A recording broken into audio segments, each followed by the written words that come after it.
राय साहब, श्री सत्यप्रकाश राय साहब अभी जल्दी ज्वाइन किए हैं।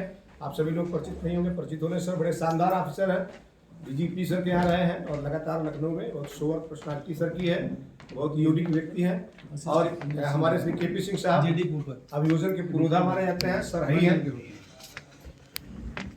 सबसे कल जो चर्चा हुआ था उसके क्रम में गैंगस्टर की चर्चा हम आज शुरू करते हैं। निश्चित रूप से आप एक्ट पढ़ेंगे तो आपको एक्ट से जो उसका लीगल कॉन्सिक्वेंसेज है वो एक्सप्लेन होगा। हम ये प्रयास करेंगे कि इस 1 घंटे में गैंगस्टर एक्ट में जितनी भी भ्रांतियां या दिमाग में जो भी कंफ्यूजन है वो निकल जाए और सामान्य रूप से एक सरल लगे कि आपको गैंगस्टर मतलब कुछ नहीं समझ में आया आपको, कि एकदम सिंपल सी बात है, कोई समस्या नहीं। जैसे एक होता क्या है पुलिस में, जैसे दिमाग में ये फिगर है कि ये जो है एक प्रिवेंटिव एक्शन है कि होता है कि ऊपर से आदेश आया कि 5-5 गैंगस्टर करना है तो उस तरीके से जल्दी में गैंगस्टर होता है और हम प्रिवेंटिव में उसकी गिनती भी करते हैं। तो मेरा ये कहना है कि प्रिवेंटिव नहीं प्यूनेटिव है और हमको शुरू से ही देख के चलना चाहिए कि वास्तव में जो इसका उद्देश्य है वो फलीभूत हो। जो वास्तव में गैंगस्टर हैं, गैंग कायम कर रखे हैं, उनका समूल नाश किया जाए और कोई गलत इसमें कार्रवाई गैंगस्टर के खिलाफ ना हो।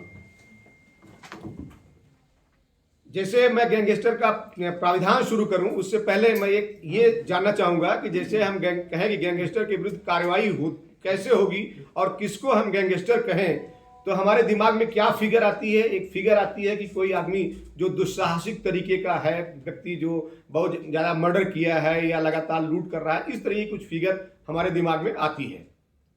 ठीक है ना, यही फिगर आती है।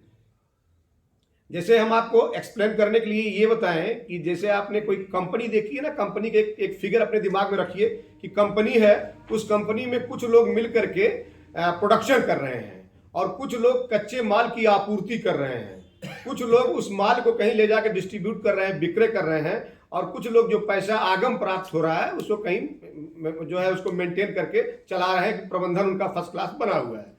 उसी तरह गैंगस्टर में जैसे मान लीजिए एक कोई मर्डर की घटना होती है और 2 लोग जाकर के स्पॉट पे मर्डर करते हैं। 2 लोग उनके सहयोग के लिए खड़े हुए हैं कि अगर इनके ऊपर कोई हमला करता है इस गैंग के ऊपर तो वो प्रोटेक्ट करेंगे। 1-2 लोग किनारे हैं जिन्होंने असलहों की सप्लाई की इस गैंग को, ये गैंग थोड़ा सा दृढ़ रहे। और 2 लोग मान लीजिए गाड़ी लेकर खड़े हुए हैं कि अगर इस गैंग द्वारा कृत्य कर दिया जाएगा तो फिर इसको लेकर के हम भाग जाएंगे। और 2 लोग ऐसी जगह पे हैं, 2 लोग 4 लोग इनके गैंग के, कि जो जरूरत पड़ने पे इनकी जमानत कराएंगे, इनके द्वारा लूटा गया पैसा या जो कुछ भी है उसे ऐसे हिसाब से लगाएंगे कि लोग जो है जान न पाए, जो एजेंसियां हमारी कानून को इंप्लीमेंट करने वाली हैं वो जान न पाए।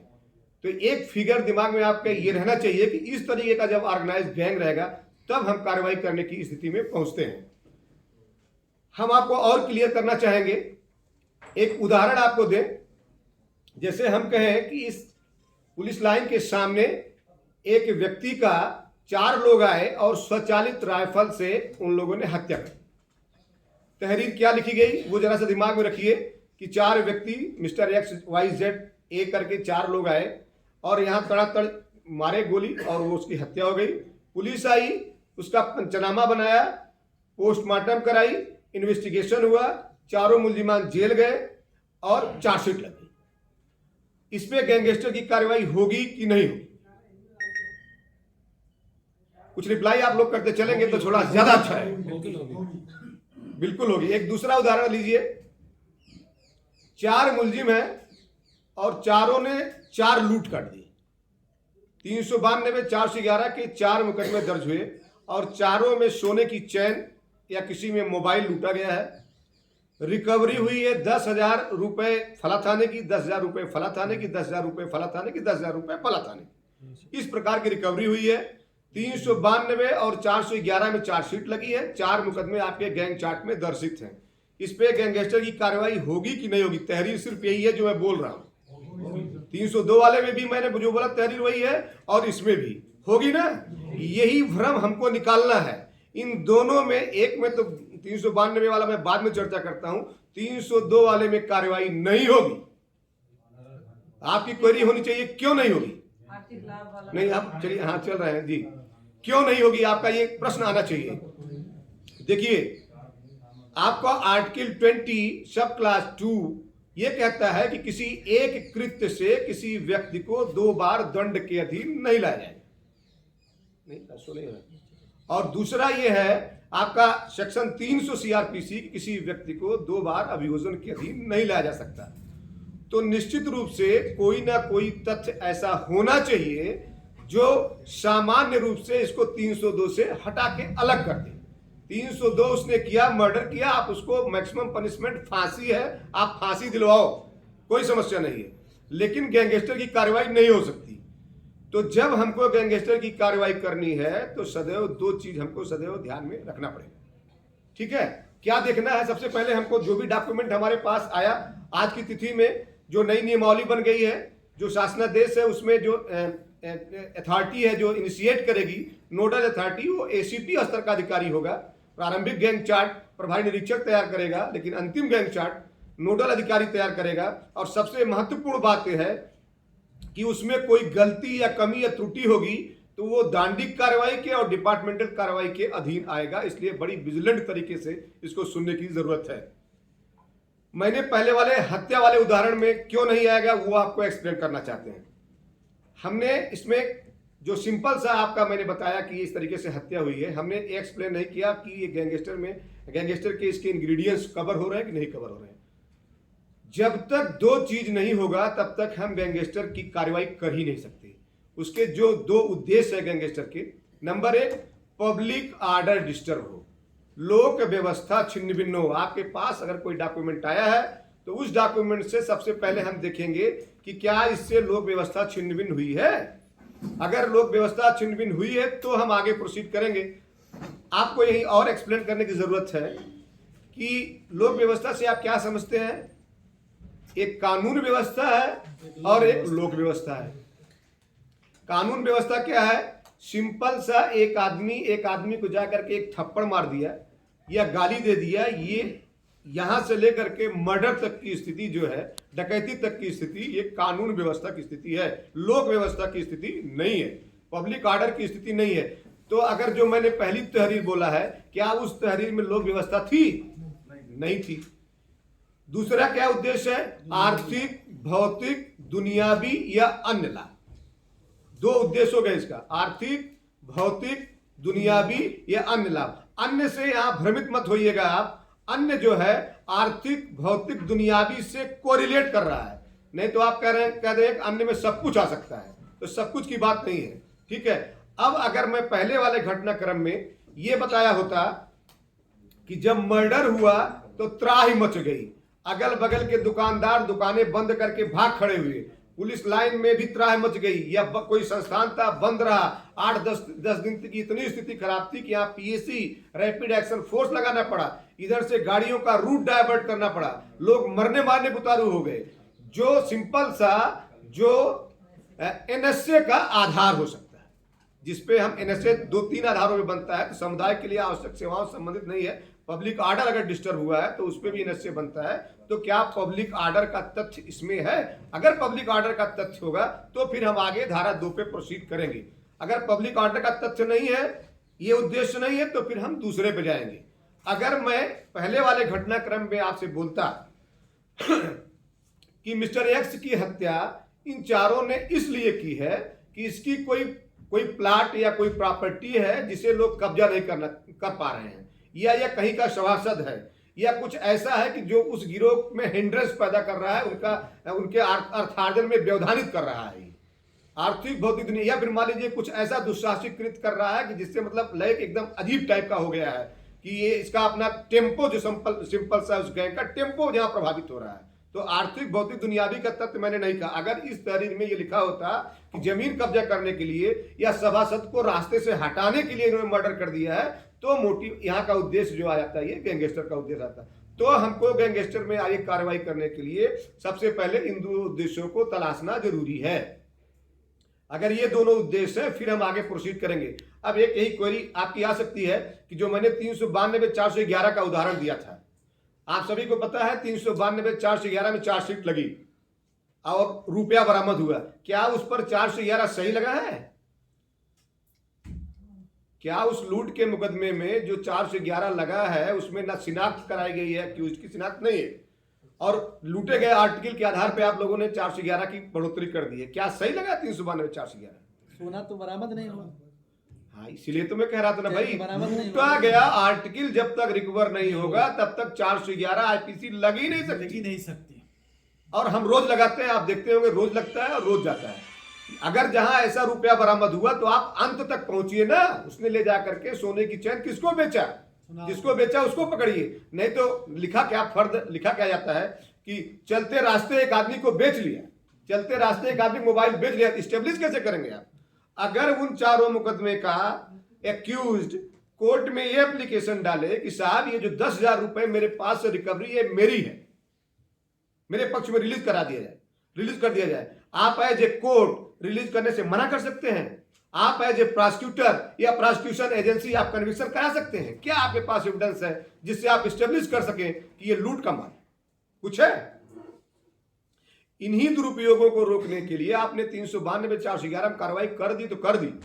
जब तक लूटा गया आर्टिकल रिकवर नहीं हो रहा, उसकी शिनाख्त नहीं हो रही है, या जब तक अभियुक्त की शिनाख्त नहीं हो जा रही। 392 में तो सामने से लूटा है, शिनाख्त की कार्रवाई जैसे आज के परिवेश में हम भूल चुके हैं। हम लोगों ने नौकरी ज्वाइन की थी तो धुआंधार हमको लगता है हर महीने 8-10 तो शिनाख्त होती रहती थी, अब शिनाख्त नहीं हो रही है। तो अगर शिनाख्त नहीं हुई है, अगर लूटा गया आर्टिकल नहीं रिकवर हुआ है तो ऐसे प्रकरण में कार्रवाई नहीं हो सकती। और एक उदाहरण आप ले लीजिए कि दो व्यक्ति जा रहे हैं 10-10 लीटर का जरीकेन 60 एक्साइज में आपने चालान किया, लेके पकड़े हुए जा रहे हैं अपने पीने के लिए, और आपने कार्रवाई कर दी क्योंकि 60 एक्साइज आ रहा है, इसमें नहीं हो सकती कार्रवाई। ऑर्गेनाइज तरीके से आर्थिक भौतिक दुनियावी लाभ नहीं प्राप्त कर रहा है वो, ऐसी कार्रवाई नहीं कर रहा। तो ऐसे मामलों में हमको अवॉइड करना चाहिए, क्योंकि ये एक इतना स्ट्रिक्ट लॉ है कि इसमें और किसी के सहारे की जरूरत नहीं है। ये अपने आप में ही किसी गैंग को समूल नाश करने के लिए सफिशिएंट एक्ट है। तो ये हमको देखना है कि जब दोनों उद्देश्य आ गए फिर हम आगे प्रोसीड करेंगे। ठीक है, एक चीज और इसके बाद आता है, देखिए ये एक प्रोनाउंसमेंट भी है उत्तरांचल हाईकोर्ट का कि जब तक दोनों में से कोई उद्देश्य नहीं होगा तब तक गैंगस्टर की कार्रवाई नहीं हो सकती है। एक्ट भी कह रहा है, प्रोनाउंसमेंट भी है, और लॉजिकली आपको भी लग रहा होगा कि हाँ ऐसा होना चाहिए, नहीं डबल जियोपार्डी होगी। ठीक है, अगर ये आ गया फिर हम आगे प्रोसीड करेंगे। आगे प्रोसीड करें उसके पहले कुछ और चर्चा करना चाहते हैं। जैसे क्या किसी एक व्यक्ति के विरुद्ध गैंगस्टर की कार्रवाई हो सकती है? नहीं। सभी लोग इससे सहमत है कि नहीं हो सकती? कोई ऐसी कंडीशन हो सकती है जब हो सके? कई गैंग का मुलजिम अगर मेंबर है, अलग अलग घटनाओं का हो सकता है। अभी जैसे मेंबर आप कई बोलेंगे तो फिर इसका हो गया कि वो बहुवचन में है। हम बहुवचन की बात नहीं कर रहे हैं, हमें कह रहे हैं क्या एक व्यक्ति के विरुद्ध कार्रवाई हो सकती है? अभी सुप्रीम हाई कोर्ट ने कहा है किन परिस्थितियों हो सकती है? नहीं, वो सिंगल एक्टिविटी और सिंगल पर्सन में आप गड्ढे मत करिए। परिस्थितियां तो मुझे नहीं याद है, लेकिन मैंने पढ़ा था इसको जो है। चलिए ठीक है, वो नोट्स पे मेरा रहेगा, देख लिया। एक व्यक्ति के खिलाफ कार्रवाई सिर्फ एक्सेप्शनल कंडीशन में तभी हो सकती है कि 5 लोगों ने आकर के डकैती डाली और पुलिस ने मुठभेड़ में 4 को उड़ा दिया। अब एक बच गया है तो वो गैंग का मेंबर है। दूसरी परिस्थिति हो सकती है किसी ज्वेलर्स के यहाँ या किसी घर में जाकर के डकैती डाली गई। कुछ डकैती में सीसीटीवी फुटेज से एक्सप्लेन हो रहा है कि इसमें एक के अलावा भी व्यक्ति थे, 2 और थे, 3 और थे, लेकिन वो आज तक ट्रेस नहीं हो पाए, या उनका चेहरा ही दिखा नहीं, आज तक ट्रेस नहीं हो पाया। तो गैंग है लेकिन उसमें एक से अधिक है, तो एक सिंगल व्यक्ति पर हम गैंगस्टर की कार्रवाई नहीं कर सकते जब तक ये स्टेब्लिश ना हो कि उसमें क्यों नहीं कर सकते। गिरोह की डिफिनेशन दी गई है, गिरोह की डिफिनेशन में व्यक्ति या व्यक्तियों का समूह नहीं लिखा हुआ, लिखा हुआ है गिरोह से तात्पर्य व्यक्तियों के एक समूह से। तो जब व्यक्तियों के एक समूह का रहा है, अगर व्यक्ति या व्यक्तियों का समूह कहता तो निश्चित रूप से कार्रवाई आप कर सकते थे। ये व्यक्तियों के समूह की बात कर रहा है, इसलिए हम कार्रवाई नहीं कर सकते। ये एक्सेप्शनल कंडीशन है जो मैंने आपको बताया जहां कार्रवाई कर सकते थे। एक चीज और यहां आती है कि क्या सिंगल अपराध पे कार्रवाई हो सकती है? सिंगल अपराध पे कार्रवाई हो सकती है, इवन कोई प्रायर एफआईआर होना भी आवश्यक नहीं है। उस पर भी कार्रवाई हो सकती है। श्रद्धा गुप्ता बनाम स्टेट ऑफ यूपी का ऑनरेबल सुप्रीम कोर्ट का प्रोनाउंसमेंट है कि सिंगल एक्टिविटी सफिशिएंट है कार्रवाई करने के लिए। एक चीज और आपके दिमाग में होगा, ये मैं भ्रम सिर्फ निवारित करना चलूंगा, बाकी आप पढ़ेंगे तो आपको स्पष्ट हो जाएगा। क्या पूरे गिरोह को किसी एक अपराध में एक साथ होना आवश्यक है? पूरे गिरोह को किसी एक ऑफेंस में, जो गैंग चार्ट में आप दर्शित कर रहे हैं, होना आवश्यक है? बिल्कुल आप सही कह रहे हैं, होना आवश्यक नहीं है, क्योंकि जहां गिरोहबंद को डिफिनेशन आगे दी गई है वहां लिखा हुआ है अकेले या संयुक्त रूप से। लेकिन यहां आपको क्या ध्यान रखना है, जैसे 4 लोगों का गिरोह है, 5 लोगों का गिरोह है, तो 5 लोग एक दूसरे से कहीं ना कहीं इंटरकनेक्ट जरूर हो। पूरा 5 लोगों का गिरोह एक कोई अपराध एक साथ भले न किया हो, लेकिन उसका सदस्य कभी सदस्य के साथ, कभी गैंग लीडर के साथ, कभी दूसरे सदस्य के साथ अपराध किया हो। जैसे चार्ट जब दिखे तो चार्ट में आपको दिखे कि ये पूरा कनेक्शन है, कभी इसके साथ किया, कभी इसके साथ किया, कभी इसके साथ किया, कभी इसके साथ किया। लेकिन मान लीजिए 4 लोगों ने एक के उसके साथ किया और 5वां आपने ऐसे रख दिया एक 307 का जो किसी के साथ नहीं किया है, तो कैसे आप उसको गैंग में इंक्लूड कर पाएंगे? आप उसको गैंग में इंक्लूड नहीं कर पाएंगे। तो एक साथ अपराध करना नेसेसरी नहीं है, लेकिन कनेक्शन होना आवश्यक है। अब जब ये कंडीशंस आ गई, आपकी उद्देश्य आपका क्लियर हो गया, किसके खिलाफ बनेगा यही आगे एक्सप्लेन करते हैं, लेकिन मैं यही बताना चल रहा हूं। 16 से 18 वर्ष का अगर कोई व्यक्ति है, 16 से कम पे किसी पे गैंगस्टर की कार्रवाई नहीं हो सकती। नंबर 1 बात नियमावली का प्राविधान है। नंबर 2 बात, 16 से 18 वर्ष का अगर व्यक्ति है तो गिरोहबंद अधिनियम की कार्रवाई हो सकती है, लेकिन जिला स्तरीय समिति जो है उसका अनुमोदन लेना पड़ेगा। जिला स्तरीय समिति में जहां कमिश्नरेट है वहां सीपी सर रहेंगे, जहां कमिश्नरेट नहीं है वहां जिला मजिस्ट्रेट रहेंगे, संबंधित एसएसपी रहेंगे, ज्वाइंट डायरेक्टर प्रोसिक्यूशन रहेंगे, और जो गिरोहबंद अधिनियम का अपराध कंडक्ट कर रहा है प्रोसिक्यूशन वो रहेगा। वो रिकमेंड अगर करेंगे कि इसके खिलाफ कार्रवाई की जा सकती है तो आगे प्रोसीड होगा, नहीं तो प्रोसीड नहीं होगा। मैं ज्यादा तेज तो नहीं बोल रहा हूँ, समझ में आ रहा ना? ये एक डीजी साहब का सर्कुलर भी था 28 जनवरी 2015 का। हाँ ठीक है, चूंकि नियमावली लागू हो गई है और नियमावली में स्पष्ट प्रावधान कर दिया गया है, इसलिए अब सर्कुलर का कोई मतलब नहीं रह गया। सर्कुलर में ये था कि जुवेनाइल के खिलाफ न लगाया जाए, और वो एक्ट में नहीं था, इसलिए कॉशन का नियम था। ठीक है, बाकी अगर मान लीजिए एम्बिग्युइटी, चलिए उसको आगे बताता हूं, नहीं तो सब गड़बड़ हो जाएगा। ठीक है, ये कंफर्म हो गया ना कि उद्देश्य अगर है तो हम आगे प्रोसीड करेंगे। क्लियर हो गए हैं कि दोनों में से कोई उद्देश्य। फिर कहा जाएंगे, फिर धारा 2 ख की उपधारा 1 से 25 तक जाएंगे। ठीक है, 1 से 25 तक देखेंगे कि क्या इस अभियुक्त की एक्टिविटी, गिरोह की एक्टिविटी इस परिधि में आ रहा है कि नहीं आ रहा है। आपको एक उदाहरण देते हैं, उससे थोड़ा सा क्लियरिटी आएगी। 2 व्यक्ति पकड़ा आपने, दोनों के पास से 200 रिवाल्वर बरामद हुई मुंगेर की, और आपने फर्द में लिखा कि आर्थिक भौतिक दुनियावी लाभ के लिए ये जो है बेचने के लिए ला रहे थे, आर्थिक भौतिक दुनियावी लाभ कमा रहे थे। और कार्रवाई किया आपने, 3/25 आर्म सेट का आपने मुकदमा लिखा और उसमें चार्जशीट लगा। कार्रवाई हो सकती है, इसमें आर्थिक भौतिक लाभ भी है। या मान लीजिए उससे आप पब्लिक ऑर्डर में भी घसीट ले जाते कि 200 ले आए और 200 बेच के चारों तरफ एकदम ही कर दिया है, जिससे त्राय मची हुई है, लोगों का ये हो रहा है वो हो रहा है। आप मान लीजिए दोनों में कवर कर लेते हैं, तो इसमें जा सकता है, कहीं हो सकता है ना, इसमें कार्रवाई हो ही सकती है, आर्थिक भौतिक लाभ ना।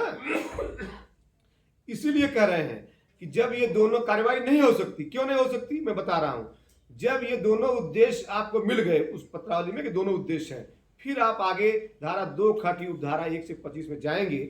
और आर्म्स एक्ट 2015 में जोड़ा गया है 20 फरवरी को, उसमें यह प्रावधान किया गया, धारा 5, 7 और 12 आर्म्स एक्ट का सिर्फ गैंगस्टर की परिधि में आता है, धारा 3/25 नहीं आता है। यद्यपि ये एक्टिविटी धारा 5/25 की थी, लेकिन रूटीन में आप देखते होंगे 4 से 5 बरामद होता है, 3/25 में ही चार्जशीट जाती है। और मान लीजिए उसने गलत किया, 3/25 में चार्जशीट लगाई, 5/25 में नहीं लगाई, तो आज की तिथि में जिस आधार पे आप कार्रवाई करने जा रहे हैं वो आधार ही आपका आधारहीन है, इसलिए आगे प्रोसीड नहीं करेंगे।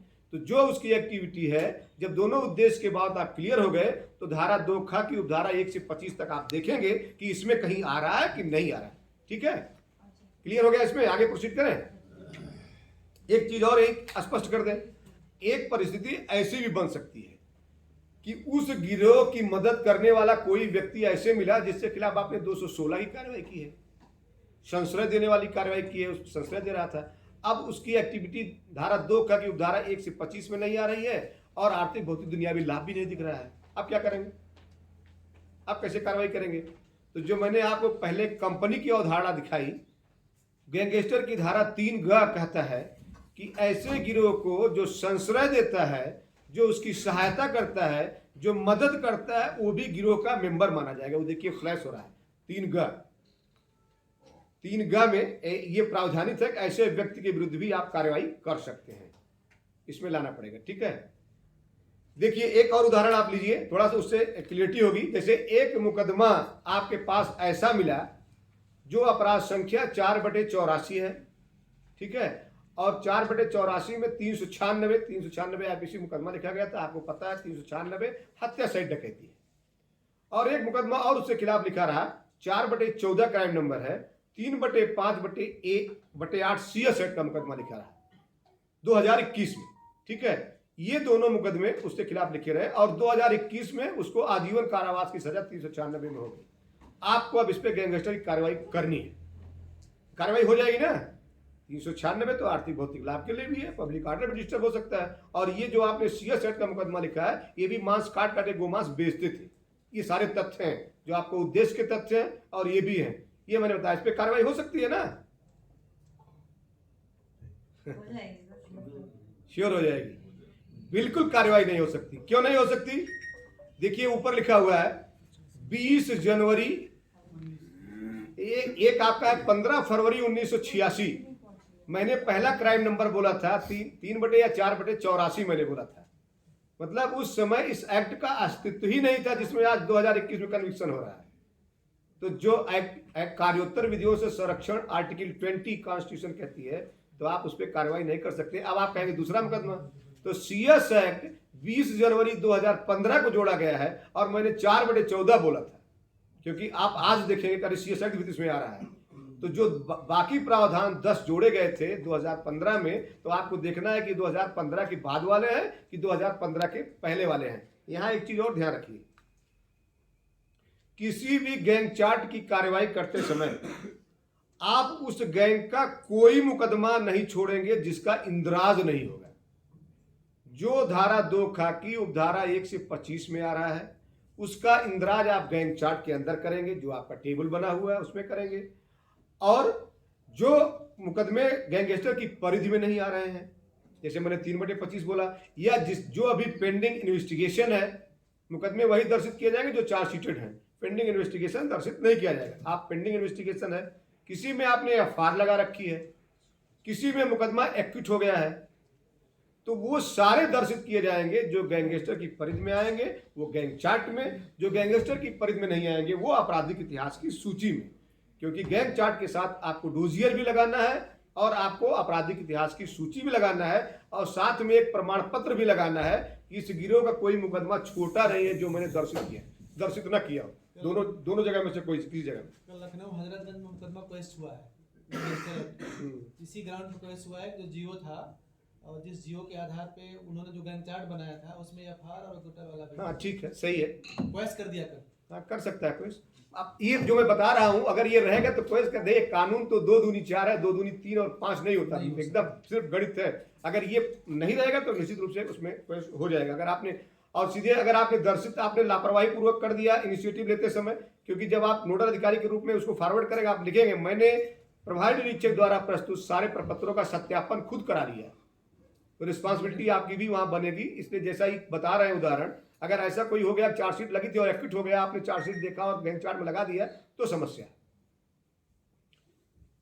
ठीक है, कहाँ चल रहे थे हम, आगे प्रोसीड करें। प्रैक्टिकल इशू आता है कि जैसे कि गैंग चार्ट हम लोग बनाते हैं, उसमें डकैती का मुकदमा है, 30 लोगों के खिलाफ चार्जशीट है, जो पैसा रखा था सबके खिलाफ 413 400 उसमें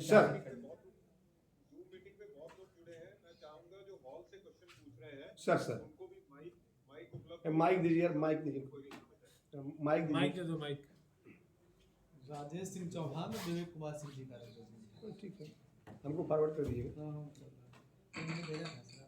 जैसे गैंग चार्ट हम लोग जब बनाते हैं जहाँ बहुत मुलजिम होते हैं, लेकिन उसमें हम लोग वो एक्चुअली उस गैंग के पार्ट नहीं है, लेकिन उसका पैसा उनके पास बरामद हुआ है, कुछ महिलाएं भी होती हैं, तो उनका नाम हम लोग गैंग चार्ट से अलग रखना चाहते हैं। तो ऐसा कोई गलत प्रावधान है या नहीं? ये गलत है।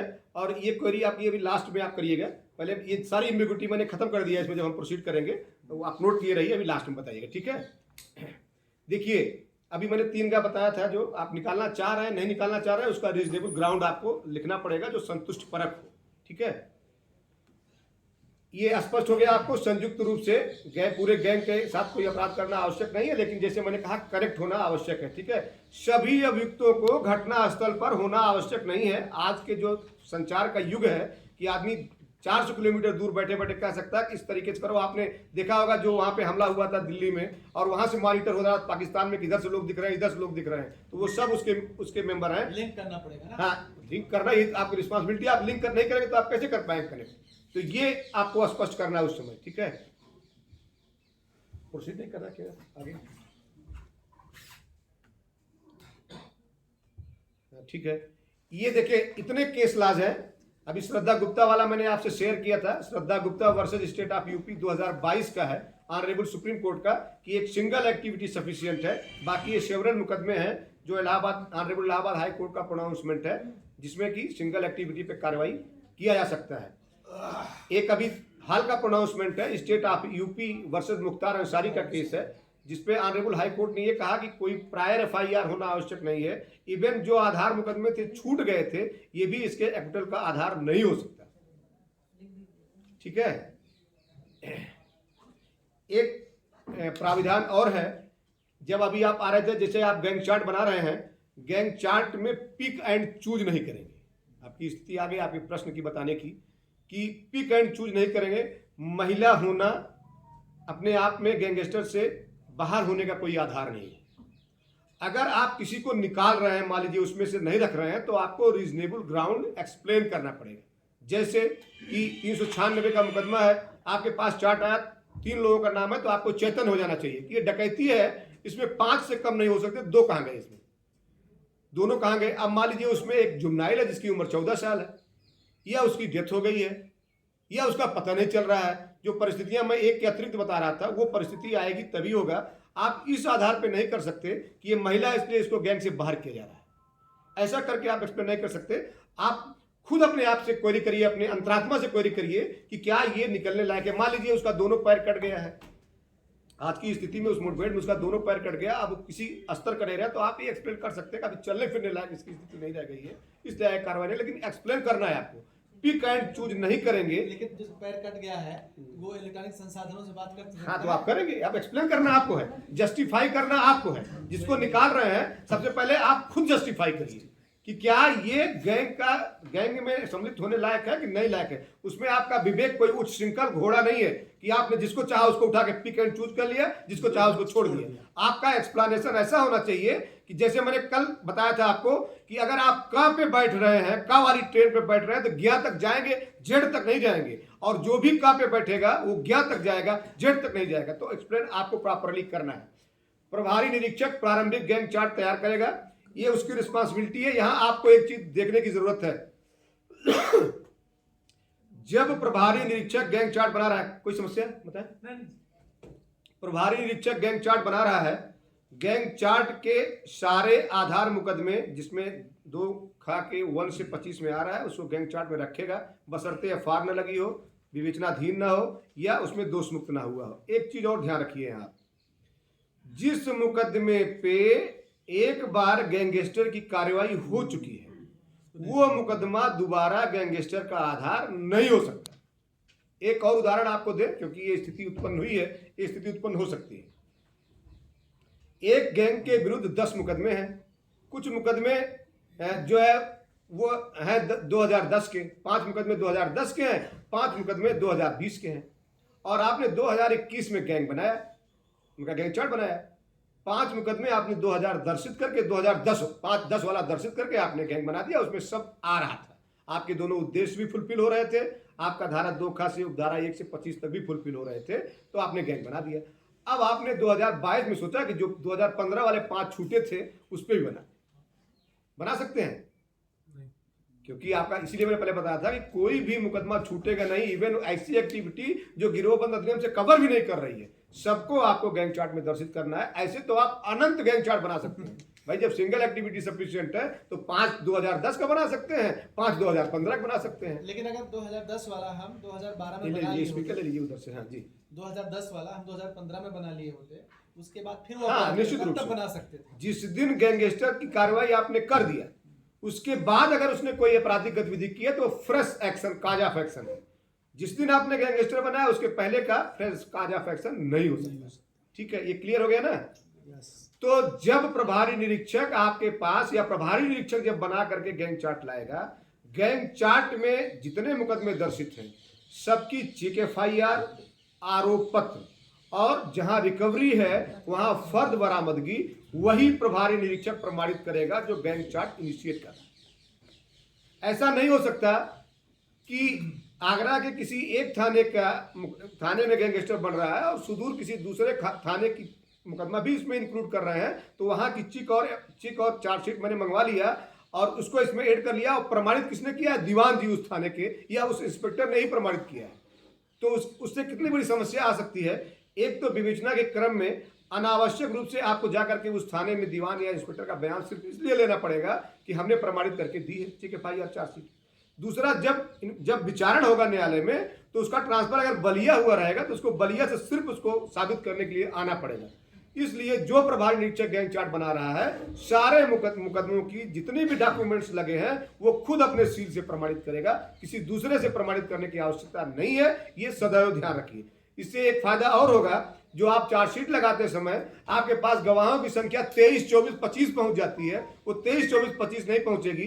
गैंगस्टर की कार्रवाई में हमको लगता है अगर बहुत बड़ा गैंग नहीं है, 10 मुकदमे नहीं है, 4-5 मुकदमे हैं, तो मुश्किल से 5 गवाह सफिशिएंट हैं। 5 गवाह भी मैं ज्यादा ही बता रहा हूं, इससे ज्यादा गवाह की कोई आवश्यकता नहीं है। नहीं आप चिकलेखक का भी बयान लेते फिरते हैं भाई।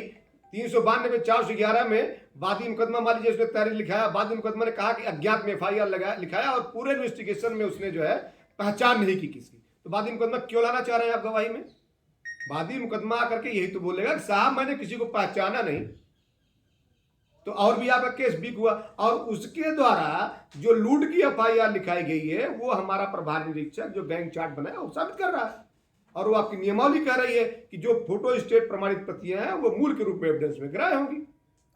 तो हमको अपने उसमें एम्बिगुइटी नहीं करना है, हमको देखना है किसको वास्तव में रखना है, किसको नहीं रखना। तो इस तरीके से हम विटनेस बढ़ाने की हमको आवश्यकता नहीं है। उसमें देखिए, अगर मान लीजिए ज्यादा बढ़ा रहे हैं तो सबके लिए समस्या। एक तो पब्लिक का पैसा बर्बाद होगा, कोई आदमी बलिया से अननेसेसरी भाग के आ रहा है, और जब कोर्ट में जाता है तो कोर्ट में आदमी देखता है कोई विटनेस छूटने ना पाए जो परिचित ना हो। तो अगर आपने पहले से ही चुन करके ऐसे गवाह रखे हैं जिससे आपका केस साबित हो रहा है, और सदैव ध्यान रखिए, मैं कल भी बताया था और आज भी बता रहा हूं, एविडेंस एक्ट की धारा 134 है जिसमें लिखा हुआ है किसी भी मामले को साबित करने के लिए गवाहों की कोई संख्या अपेक्षित नहीं है। पता लगे 302 के मुकदमे पे गैंग चार्ट बना रहे हैं और 5 पंचनामे गवाह भी आपने उसमें लिख रखे हैं जिसकी कोई वैल्यू गैंगस्टर के लिए नहीं है। ठीक है, सब प्रभारी निरीक्षक करेगा। फर्द बरामदगी की प्रमाणित प्रति संलग्न होगी। बिना विवेचना पूर्ण किए गैंग चार्ट में आप PI को दर्शित नहीं करेंगे, बशर्ते आप उसी मुकदमे पर कार्रवाई न कर रहे हो। जैसे मान लीजिए कोई 302 का मुकदमा दर्ज हुआ, या ऐसा कोई मुकदमा दर्ज हुआ जिसका इन्वेस्टिगेशन हो रहा है, और इन्वेस्टिगेशन के क्रम में 302 में आपको पता चला कि इसमें गैंगस्टर के भी सारे तथ्य आ रहे हैं, ये इसके लिए किया गया है, तो उस समय भी आप गैंग चार्ट अनुमोदित कराएंगे और उसमें वृद्धि कर सकते हैं। आप उसमें ये लिखेंगे, यद्यपि ये पेंडिंग इन्वेस्टिगेशन है, लेकिन इस इन्वेस्टिगेशन के क्रम में ये पता चला कि आर्थिक भौतिक लाभ के लिए अपराध किया गया, इसलिए इसी में वृद्धि की जानी है, इसलिए गैंग चार्ट अनुमोदित कर दिया जाए। तो गैंग चार्ट का अनुमोदन होगा, फिर आगे प्रोसीड करेगा। ठीक, ये जो मैंने बताया वो ये डोजियर है, आपराधिक इतिहास की सूची। एक चीज और, उस गिरोह का पंजीकृत होना आवश्यक है। आपके गैंग चार्ट के समय ही अगर आपको लग रहा है कि ये गैंग है तो सबसे पहले पंजीयन की कार्रवाई कराइए 253 पुलिस रेगुलेशन के तहत। अगर आपने पंजीयन नहीं कराया, यहाँ एक तथ्य आ सकता है जो कि एक प्रकरण इस तरीके का आया, उसमें ये लिखा हुआ था, जब भेजा गया गैंग पंजीयन क्यों नहीं हो रहा है, तो उन्होंने कहा कि जो DG सर का सर्कुलर है उसके अनुसार पंजीकृत नहीं हो सकता। तो अब नियमावली में प्रावधान किया गया है कि इस गैंग का पंजीयन होगा तो आप गैंग का पंजीयन कराइए पहले, फिर गैंग चार्ट प्रोसीड करिएगा, ठीक है। तो गैंग के पंजीयन से दो फायदा होगा। जब आप कभी गए होंगे ट्रायल में, तो ट्रायल के समय डिफेंस काउंसिल एक पूछता है आपके यहाँ गैंग रजिस्टर है? गैंग रजिस्टर होना चाहिए, सबके यहाँ गैंग रजिस्टर होता है। तो आपने कहा हाँ, तो अगर आपसे पूछे क्या ये गैंग का पंजीयन है इसमें, तो आप कहेंगे नहीं। तब क्या मतलब कि आपके यहाँ इतना बड़ा गैंग सक्रिय है और उसका गैंग रजिस्टर में पंजीयन नहीं है, आपने उसे कोई संख्या भी देना रखी है। तो ये नियमावली का प्रावधान करता है कि आपको गिरोह का पंजीयन कराना आवश्यक है। नियम 5(3) कह रहा है अभियुक्त की वर्तमान स्थिति भी आपको गैंग चार्ट में दर्शित करनी है। यह भी दर्शित करना है कि गैंग जनपदीय है या अंतर जनपदीय है। गैंग चार्ट के अब एक चीज आता है कि गैंग चार्ट में क्या क्या चीज देखनी है। देखिए, गैंग चार्ट में जब आप देखेंगे जिन मुकदमों को दर्शित किया गया है, आप ध्यान रखिएगा, आप वर्क की ज्यादा वर्कलोड की वजह से आपने कह दिया अपने दीवान जी को कि इसको जरा बना के मेरे पास ले आओ, सब देख लेना कोई गलती ना होने पाए। और दीवान जी ने 419-20 में चिक किता हुई थी और चार्जशीट 467-68-71 में भी लगी हुई है, उन्होंने 419-20 लिख करके आपके पास दे दी। या फिर मान लीजिए 467-68 में मुकदमा दर्ज हुआ था और लास्ट में चार्जशीट 420 में लगी हुई है और दीवान जी की रिस्पांसिबिलिटी नहीं है, रिस्पांसिबिलिटी इंस्पेक्टर की और नोडल ऑफिसर की है, और उसने जो चार्जशीट में चिक FIR में था वो उसने गैंग चार्ट में दर्शित कर दिया और चार्जशीट लगी है 420 में और आपने गैंग अनुमोदित करा लिया, गैंग चार्ट अनुमोदित करा लिया, आगे प्रोसीड किया। तो आपने एक तो जो इसमें नियमावली के अनुसार आपने जो अपने मामले में उपेक्षा की, आप दंडिक और विभागीय कार्रवाई के अधीन आएंगे। आपने अपने वरिष्ठ अधिकारी को और लोक सेवक को मिथ्या सूचना दी और फिर वो ऑनरेबल हाईकोर्ट में चैलेंज करेगा कि साहब इनिशिएटिव लेते समय अगर इन्होंने 467-68-71 की जगह 419-20 किया होता तो अनुमोदन करने वाला प्राधिकारी इसको अनुमोदित ना करता। इन्होंने मिथ्या तथ्य प्रस्तुत करके उसको जो है भ्रमित कर दिया अनुमोदन प्राधिकारी को जिसने गैंग चार्ट अनुमोदित किया है। तो ये देखना आपकी जिम्मेदारी है कि एक तो उस मुकदमे पे कभी गैंगस्टर बना ना हो और उस मुकदमे में गैंग चार्ट में दर्शित वही हो जिन धाराओं में वास्तव में चार्जशीट लगी है। ठीक है, FIR पे चाहे जो है उससे कोई बहुत मतलब नहीं है, जो उसमें चार्जशीट लगा है वो उसमें दर्शित होना चाहिए, उसकी वर्तमान स्थिति कि वो मुकदमा चार्जशीट कोर्ट में जानी चाहिए और कौन सी डेट लगी है, स्पेसिफिक डेट भी आपको गैंग चार्ट में दर्शित करना है। ये देखना है आपको ध्यान से। गैंग चार्ट जब बनेगा तो आपको ये भी देखना है कि उसमें उम्र भी लिखी रहे। उम्र लिखना इसलिए भी जरूरी है कि आपको शो हो जाएगा कि जुवेनाइल तो नहीं है या फिर ऐसी स्थिति तो नहीं है कि 80 साल वाले का बना रहे हैं, तो ये आपको देखने के लिए वो होना चाहिए। और जब नीचे जिस्ट में जाएंगे, आप आज तक जितना भी गैंग चार्ट देखे होंगे जरा ध्यान से सुनिए, उस गैंग चार्ट की जिस्ट में क्या लिखा रहता है। नीचे महोदय मिस्टर X का एक गिरोह है जो बहुत ही अभ्यासिक प्रवृत्ति का अपराधी है, ये आपराधिक गतिविधियों में लिप्त है, इसने ये अपराध किया, अपराध संख्या फला, अपराध संख्या फला, अपराध संख्या फला। इसकी आपराधिक गतिविधियों पर नियंत्रण लगाने के लिए गिरोहबंद की कार्रवाई किया जाना आवश्यक है। इसका स्वतंत्र रहना जनहित में नहीं है, अतः गैंग चार्ट अनुमोदित करने की कृपा। सिर्फ ये मैक्सिमम लिखा रहता है, ये कतई नहीं लिखना है। पहले आप अपने दिमाग में बैठाइए कि ये प्रिवेंटिव एक्शन नहीं है, भले ही आप दर्शित कर रहे हो, आपको गैंग चार्ट में इसका स्वतंत्र रहना जनहित में नहीं, आप प्रिवेंशन नहीं कर रहे हो उसका, ये नहीं लिखना है। आपको ये लिखना है और ये भी नहीं लिखना है कि 4 मुकदमा हो गया तो आप ऐसे तथ्य उसमें लिख दीजिए जिसकी कोई गैंगस्टर के लिए वैल्यू ही नहीं है। आपको गैंग चार्ट की जिस्ट में वो सारे तथ्य दर्शित करने हैं जो गिरोहबंद अधिनियम की परिधि में आते हैं। जैसे लूट हुई फला तारीख को 50,000 रुपए बरामद हुआ, फला तारीख को मर्डर किया था जिससे लोक व्यवस्था छिन्न भिन्न हुई थी, 10 दिन तक वहां त्राय की स्थिति बनी हुई थी, आर्थिक भौतिक लाभ के लिए किया तो उसका तथ्य जमीन कब्जा करने के लिए या जो भी तथ्य आपका 2 उद्देश्य से और 1 से 25 तक आ रहा है वो उसकी जिस्ट में उस मुकदमे के अकॉर्डिंग चुन चुन के आपको रखना है। फिर लिखना क्या है कि इस प्रकार इस गिरोह की उपरोक्त गतिविधियां गिरोहबंद अधिनियम की धारा 2 ख की उपधारा 1 से 25 में जहां आ रही हो वो लिखना है, 1, 11, 15, 25, 22 जिसमें आ रही हो।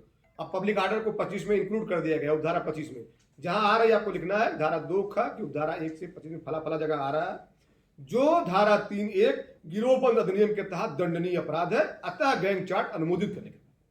ये आपको सदैव ध्यान रखना है, ये आपको गैंग चार्ट में लिखना है। रूटीन में आप 2/3 बीच बीच में लिखते हैं, जिसमें जो ट्रायल कोर्ट है उस पर आपत्ति करती हैं, क्योंकि आप देखे होंगे आप अपनी पूरी सर्विस में कभी आपने 378/379 का चालान होते हुए नहीं देखा। जब उसमें डिफिनेशन क्लास नहीं लिखा जाता तो इसमें 2/3 लिखने की क्या जरूरत है। 2 तो ये बताता है किसी कौन सी एक्टिविटी गिरोहबंद अधिनियम के परिधि में आती है। तो चूंकि पनिशमेंट सेक्शन 1 में है, 3(1) में है, तो आपको 3(1) लिखना चाहिए कि इसके तहत दंडनीय है। देखिए, अद्यतन स्थिति मैंने बता ही दिया। एक चीज और ध्यान रखिए कि अगर किसी मुकदमे में चार्जशीट लगी है और उसमें गवाह पक्षद्रोही हो गया है, तो आपको स्पष्ट उल्लेख करना है कि 302 में या इस मामले में इसने गवाह को पक्षद्रोही करा लिया इस गैंग ने, तो उसका आप हॉस्टिलिटी का जो भी उसका स्टेटमेंट हुआ वो आप इसमें लगा सकते हैं। देखिए, आप जो भी क्वेश्चन पूछ रहे थे, ये है नियम 15, नियम 4(2) में कोई मनमाना चयन नहीं होगा। लेकिन अगर कोई व्यक्ति 3 साल पहले इस गिरोह के साथ रहा है, मतलब 3 साल तक गतिविधि नहीं किया, 3 साल पहले किया था, तो हम उसको इसमें नहीं रखेंगे। क्यों नहीं रखेंगे? बशर्ते उसकी गतिविधि गिरोहबंद अधिनियम की परिधि में ना आती हो। अगर गिरोहबंद अधिनियम की परिधि में आ रही तो 5 साल पहले वाले को भी रख सकते हैं हम।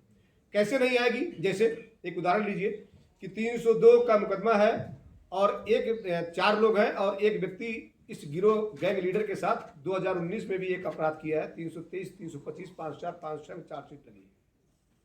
अब इसको हम रखें कि न रखें, ये एक तथ्य आता है कि हम इसको रखें कि न रखें। अब आप देखिए 323, 325, 54, 506 वाले में क्या उस मुकदमे में लोक व्यवस्था छिन्न भिन्न हुई थी? क्या उस मुकदमे में आर्थिक भौतिक लाभ के लिए किया गया था?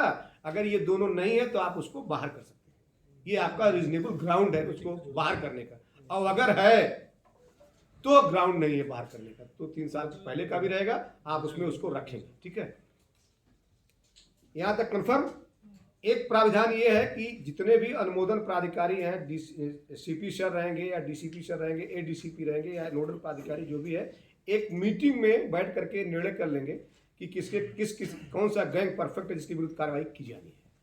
लेकिन गैंग चार्ट पे एक ही दिन सिग्नेचर होने आवश्यक नहीं है, एक दिन का गैप जरूर होना चाहिए, क्योंकि उस पर एक ऑनरेबल इलाहाबाद हाई कोर्ट का प्रोनाउंसमेंट है कि अगर एक ही दिन में सबने सिग्नेचर किया है तो ये प्रिज्यूम किया जाएगा कि किसी ने विधिक मस्तिष्क का प्रयोग नहीं किया, बैठ करके सट से उन्होंने सरसरी तौर पे इसको कर दिया। तो एक तो चर्चा हो जाएगी बैठ के मीटिंग में कि किस किस गैंग के विरुद्ध कार्रवाई करनी है, तो फिर गैंग बन के आएगा, पूरा उसका चार्ट बन के आएगा। फिर एक दिन पर्सनल लोग करेंगे, अपने विधिक मस्तिष्क प्रयोग करते हैं, 1 दिन लगाएं, 2 दिन लगाएं, 3 दिन लगाएं, जब संतुष्ट हो जाएंगे फिर आगे उस पर प्रोसीड करेंगे। देखिए, विवेचना के दौरान ये सेक्शंस है जो धारा 2 ख की उपधारा 1, 2, 3, 5, 7, 10, 12, 14, 15, 17, 18, 19, 20, 21 और 302, 376D, 395, 396, 397, अगर ये लगभग ऐसे हैं जिसमें आपको बढ़ाने की आवश्यकता पड़ सकती है। इसमें आप विवेचना के क्रम में भी बढ़ा सकते हैं। अगर सिंगल एक्टिविटी है, आपने मुकदमा कायम कर रखा है और आपको लग रहा है तो आप उसमें गैंग चार्ट अनुमोदित कराएंगे। प्रक्रिया वही है, गैंग चार्ट अनुमोदन होगा और उसी में आप वृद्धि कर सकते हैं। ये नियम 27 से जो अवेश वाला आप पूछ रहे थे कि जो उधर नियम 27 में लिखा हुआ है, अगर 16 वर्ष से एकदम कंफर्म रहिए, 16 वर्ष से कम है तो किसी कीमत पे नहीं बनेगी। 16 से 18 है तो जिला स्तरीय समिति जो कमिश्नरेट में सीपी सर की अध्यक्षता में रहेगी और जिले में जिला मजिस्ट्रेट महोदय की अध्यक्षता में रहेगी, वो अगर अनुमोदन कर देती है तो आप उसको इंक्लूड करेंगे, नहीं इंक्लूड नहीं करेंगे।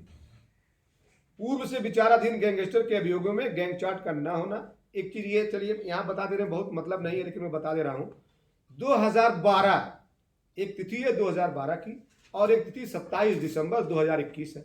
27 दिसंबर 2021 है नियमावली लगने का, और 2012 में अकबर बनाम स्टेट ऑफ यूपी का एक प्रोनाउंसमेंट था जिसमें ये कहा गया था कि गैंगस्टर के विरुद्ध अगर मान लीजिए कोई कार्रवाई की जा रही है और उसमें आपराधिक इतिहास नहीं है, 1 मिनट, हाँ, उसमें 2012 में मान लीजिए फॉलो नहीं किया। हाँ, ये आता था जैसे मान लीजिए आप गए, आपने किसी में लगा दिया है चार्जशीट, आप ट्रायल के दौरान आपसे पूछते हैं कि आपने गैंग चार्ट में ये गलती किया है, जिन्होंने भी किया होगा पुराने लोग जो होंगे, ये कार्रवाई किया है, इसमें या गैंग चार्ट ही नहीं है, इसमें अभियोजन स्वीकृति ही नहीं है।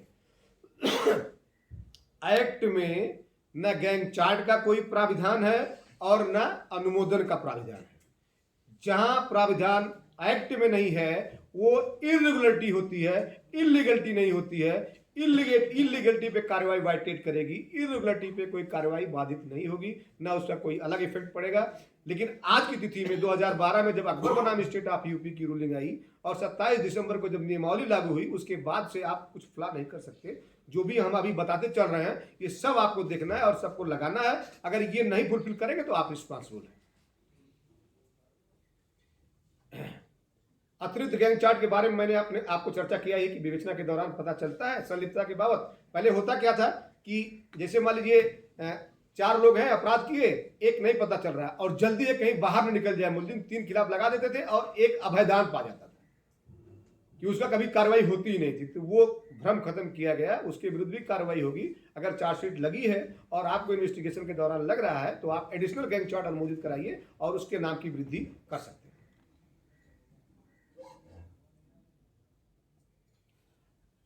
कंफर्म हो गया गैंग चार्ट तक? कहीं कोई समस्या, कोई भ्रम, किसी प्रकार का कोई भ्रम? कार्रवाई करने का आपके पास अगर चार्ट आता है तो कहीं कोई भ्रम अब नहीं रहना चाहिए कि कभी कभी देखते हैं सर, जैसे 3-4 मुकदमे हैं तो इधर देते रहो यार, दे दो, ये देते रहो भाई जिससे लगे माइक दे दीजिए, जैसे 3-4 मुकदमे हैं कोई गैंग, आ जाने दीजिए।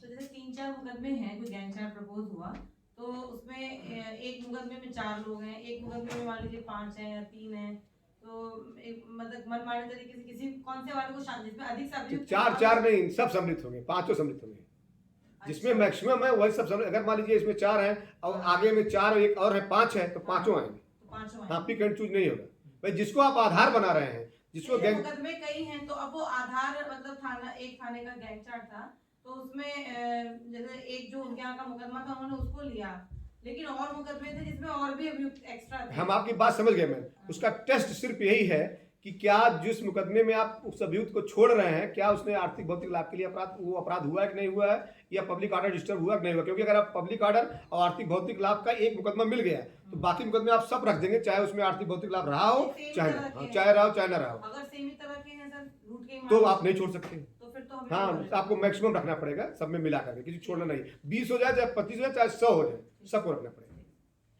देखिए अब गैंग चार्ट के बारे में क्लियर हो गया आपने, कोई समस्या नहीं। गैंग चार्ट और उसके साथ जो भी लग रहा है नेचर। अच्छा, भूमि संबंधी sir sir sir sir sir sir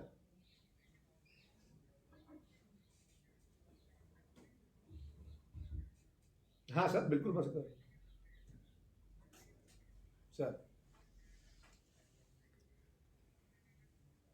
हाँ सर, बाद में बन सकता है सर, उसके खिलाफ बिल्कुल बन सकता है।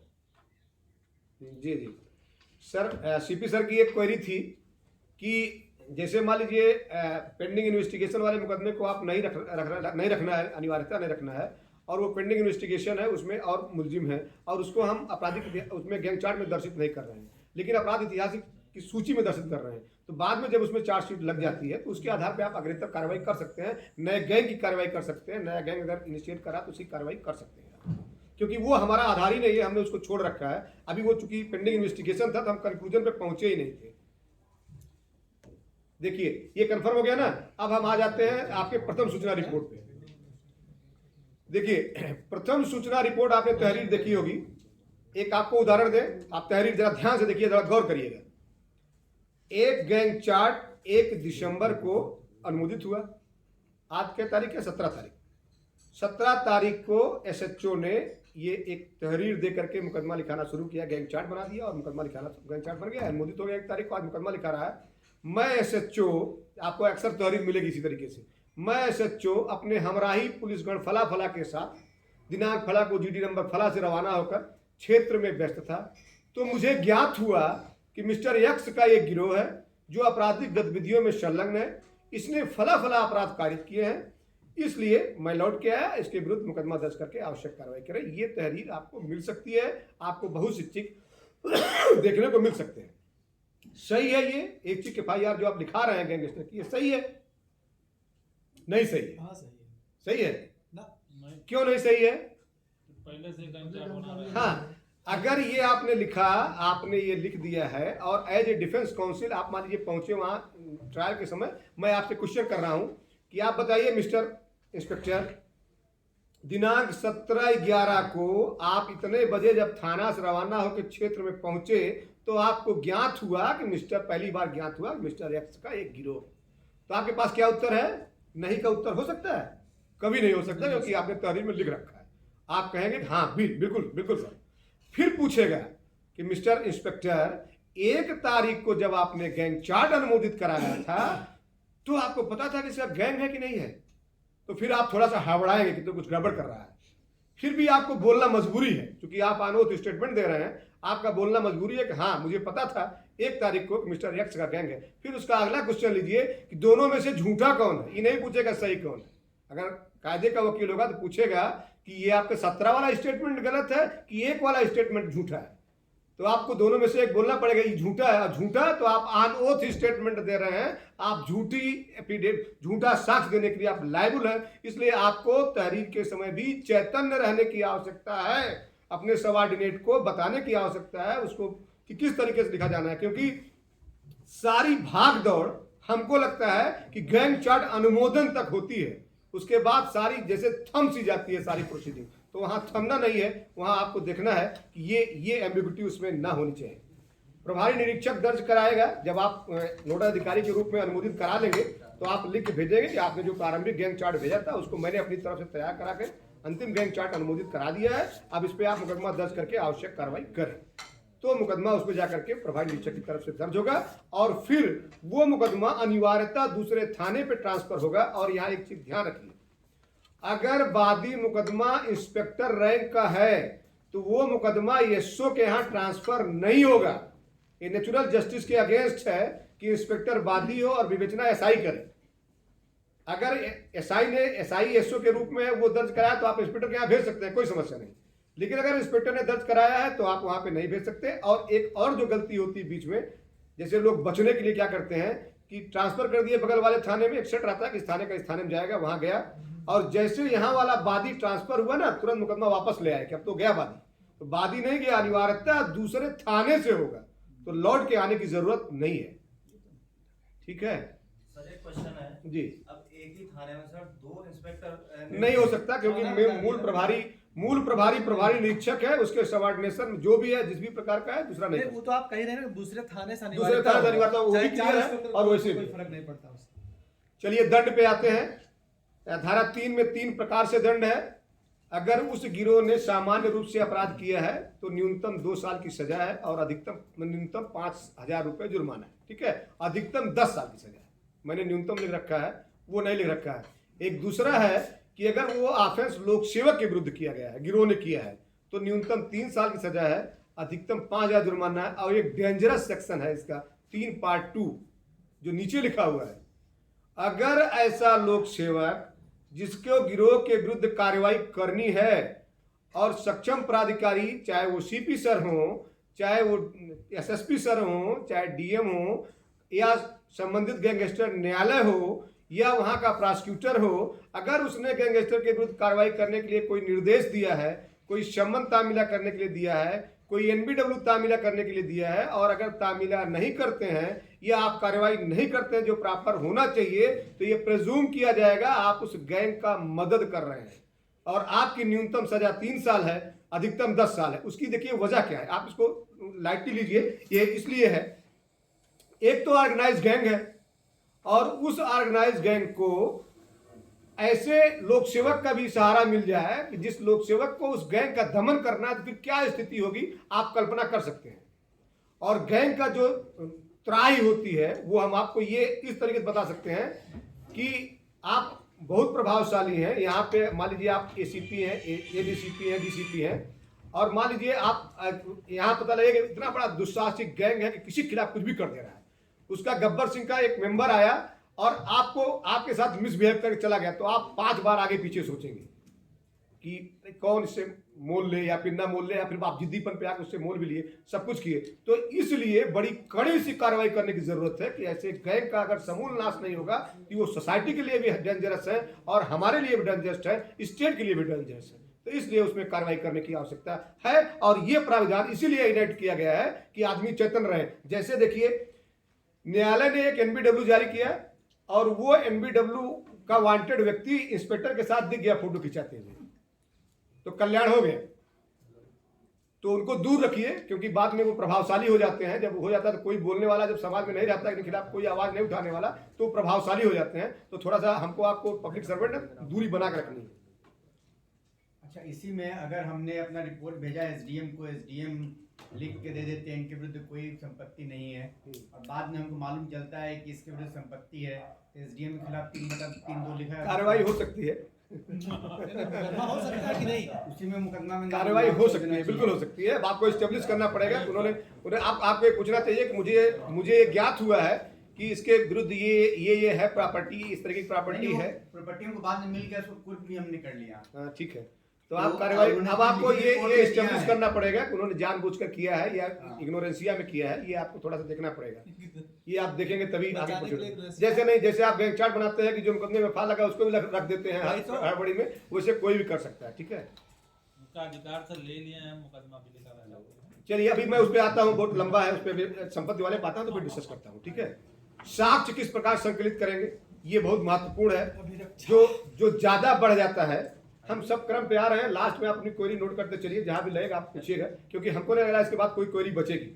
एविडेंस जब कलेक्शन शुरू होता है तो अगर आप उनको नहीं बताए हैं, जैसे 302 का मैंने आपको उदाहरण दिया था, तो क्या एविडेंस कलेक्ट करेगा, इसके बाद ही का बयान लेगा, और जिस तरीके से मर्डर हुआ वो लिख देगा।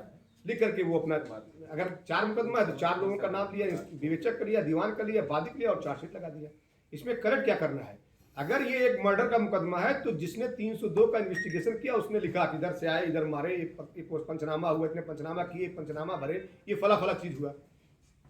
लेकिन एज ए गैंगस्टर के विवेचक आप क्या करना है, आपको उस ठेले वाले का बयान लेना है, आपको गाड़ी वाले का बयान लेना है जो इधर से नहीं निकली 10 दिन, आपको उस पीएससी वाले का बयान लेना है। अगर आपने ठेले वाले से पूछा कि मिस्टर एक्स ने मिस्टर ए की हत्या की, वो जिंदगी में नहीं बताएगा, आपको पूछने की जरूरत ही नहीं है। उसका एविडेंस आपको किस लाइट में पूछना है, आपको उसका पब्लिक ऑर्डर के लाइट में पूछना है कि भाई तुम यहाँ ठेला लगाते हो, यहाँ एक हत्या हुई थी, कितने दिन आपका ठेला नहीं लगा था, तो बताएगा साहब 10 दिन तक साहब हमारा ठेला ही नहीं लगाया।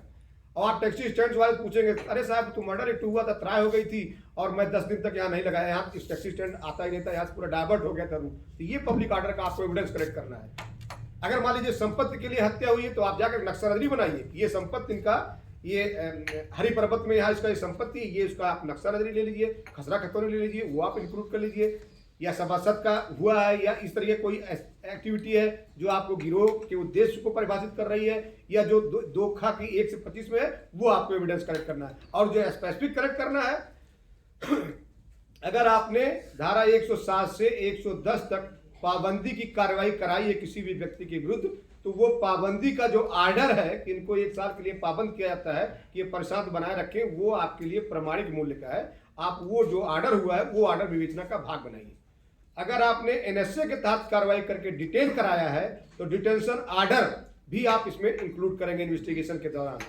अगर गुंडा एक्ट के तहत आपने जिला बदर कराया है तो जिला बदर का आदेश भी प्रमाणिक मूल्य का एविडेंस है, इसमें वो इंक्लूड होगा।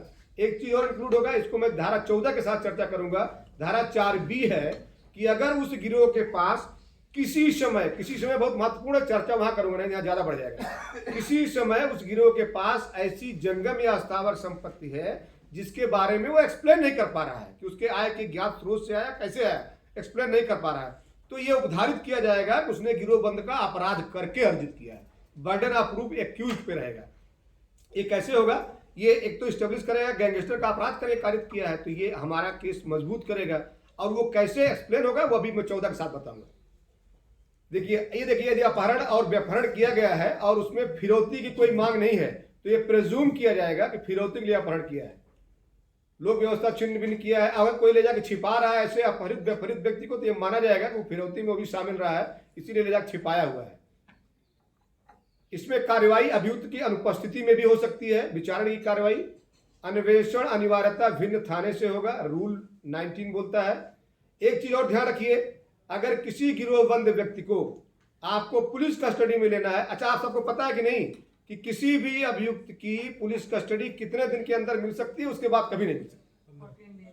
सीआरपीसी में 14 दिन है, लेकिन इसमें ज्यादा है। 14 दिन नहीं है, 14 दिन तो रिमांड का इसलिए होता है कि एक दिन कहीं गफलत ना हो जाए। 15 दिन है, फर्स्ट 15 डे है, वो 15 डे यहाँ 60 दिन है गैंगस्टर में। आप नोट कर लीजिए प्रथम 60 दिन के अंदर आप पुलिस कस्टडी रिमांड प्राप्त कर सकते हैं, अगर आपको आवश्यकता है तो लोग लिए हैं 60 दिन के अंदर। ले सकते हैं आप। ये नियम भी कह रहा है, नियम 30 कह रहा है। नियम 30 का है। ये ध्यान रखिए, रिमांड के समय विवेचना अधिकारी केस डायरी के साथ उपस्थित रहेगा और हर बार उपस्थित रहेगा। ये आपने लिखा कि इस गिरोह का जनता में भय, दहशत और संतरास है, और आपने कोई एविडेंस कलेक्शन नहीं किया। तो आप भाई, आप ही कहेंगे, आपका रिप्लाई हो सकता है कि साहब कोई तैयार ही नहीं हुआ, इतना भय दहशत है। तो आप लिखो ना कि फला फला लोगों ने कहा कि अरे साहब इसका बड़ा दहशत है, बड़ा भय है, इसकी हिम्मत नहीं किसी बोलने की, लेकिन मेरा नाम मत लिखना साहब, मैं गवाही नहीं दूंगा, मुझको मत, मेरा नाम मत लिखिए, मेरा नाम ओपन भी मत करिएगा साहब बैंक को, नहीं तो मुझे खतरा है। तो ये आपका भय, दहशत, संतरास का आरोप जो है वो इस्टेब्लिश करेगा, ये आपको लिखना चाहिए केस डायरी में। और साबित कैसे होगा? जो विवेचक है वो साबित करेगा। साहब इन्वेस्टिगेशन के दौरान हम पर्टिकुलर क्षेत्र में गए तो उस क्षेत्र के फला फला लोगों ने ये बताया साहब, या सभी लोगों ने बताया साहब, आपने कहा कि हमारा नाम मत ओपन करिए। तो ये एविडेंस आना चाहिए, नियम बता रहा आपका। ये तो जमीन का विवाद है तो खसरा खतौनी लगाइए, आधारभूत मुकदमों की अद्यतन स्थिति लिखिए, अगर कन्विक्शन हो गया तो कन्विक्शन ऑर्डर लगाइए उसमें। 60 एक्साइज का मुकदमा आपने दर्शित कर रखा है, 379/411 दर्शित कर रखा है, कन्फेस करके छूटा हुआ है, तो आप उसको छोड़ दे रहे हैं। आप छोड़िए नहीं, जजमेंट की कॉपी लाइए, रसीद लाइए, जो उसने जुर्माना जमा किया वो लगाइए, वो प्रमाणिक मूल्य का है। जो गवाह पक्षद्रोही हो गए हैं उनकी कॉपी लगाइए, ये गवाह पक्षद्रोही है। संपत्ति का जो कुर्की का ऑर्डर है, ऐसा नहीं कि आप लगा के किनारे कर दिया और कुर्की का ऑर्डर पड़ा हुआ, कुर्की का ऑर्डर भी आप इसमें लगाइए, ये कुर्क कर लिए गई प्रॉपर्टी प्रमाणिक मूल्य का है। एक चीज ध्यान रखिए, पहले एक परंपरा थी कि गैंगस्टर में देर में चार्जशीट लगती थी, 1 साल। उसकी वजह क्या थी? वजह जानिए, इसलिए लगती थी 1 साल में, 1 साल में अब भी लगना है, इसलिए लगती थी कि मंडल स्तर पे कोर्टें हुआ करती थी, जिले में होती नहीं थी, और वहां इतना ज्यादा वर्कलोड होता था कि अगर एक बार बेल टलती थी तो 3 महीना बाद नंबर आता था। तो ये था कि अगर जल्दी चार्जशीट लगा देंगे तो रोज सुनवाई इसकी हो जाएगी, इसलिए लोग नहीं लगाते थे। वो गलतफहमी दिमाग से निकाल दीजिए। अब हर जनपद में गैंगस्टर कोर्ट गठित हो गई है और हाई कोर्ट का डायरेक्शन भी है कि 7 दिन के बाद कोई बेल एप्लीकेशन पेंडिंग नहीं रहेगी। तो आपको इन्वेस्टिगेशन 6 महीने के अंदर इसका कंक्लूड करना है। अगर 6 महीने के अंदर पूरा नहीं हो रहा है तो जनपदीय पुलिस प्रभारी जो भी होगा वो 3-3 महीने करके 2 बार बढ़ा सकता है आपके रीजन में।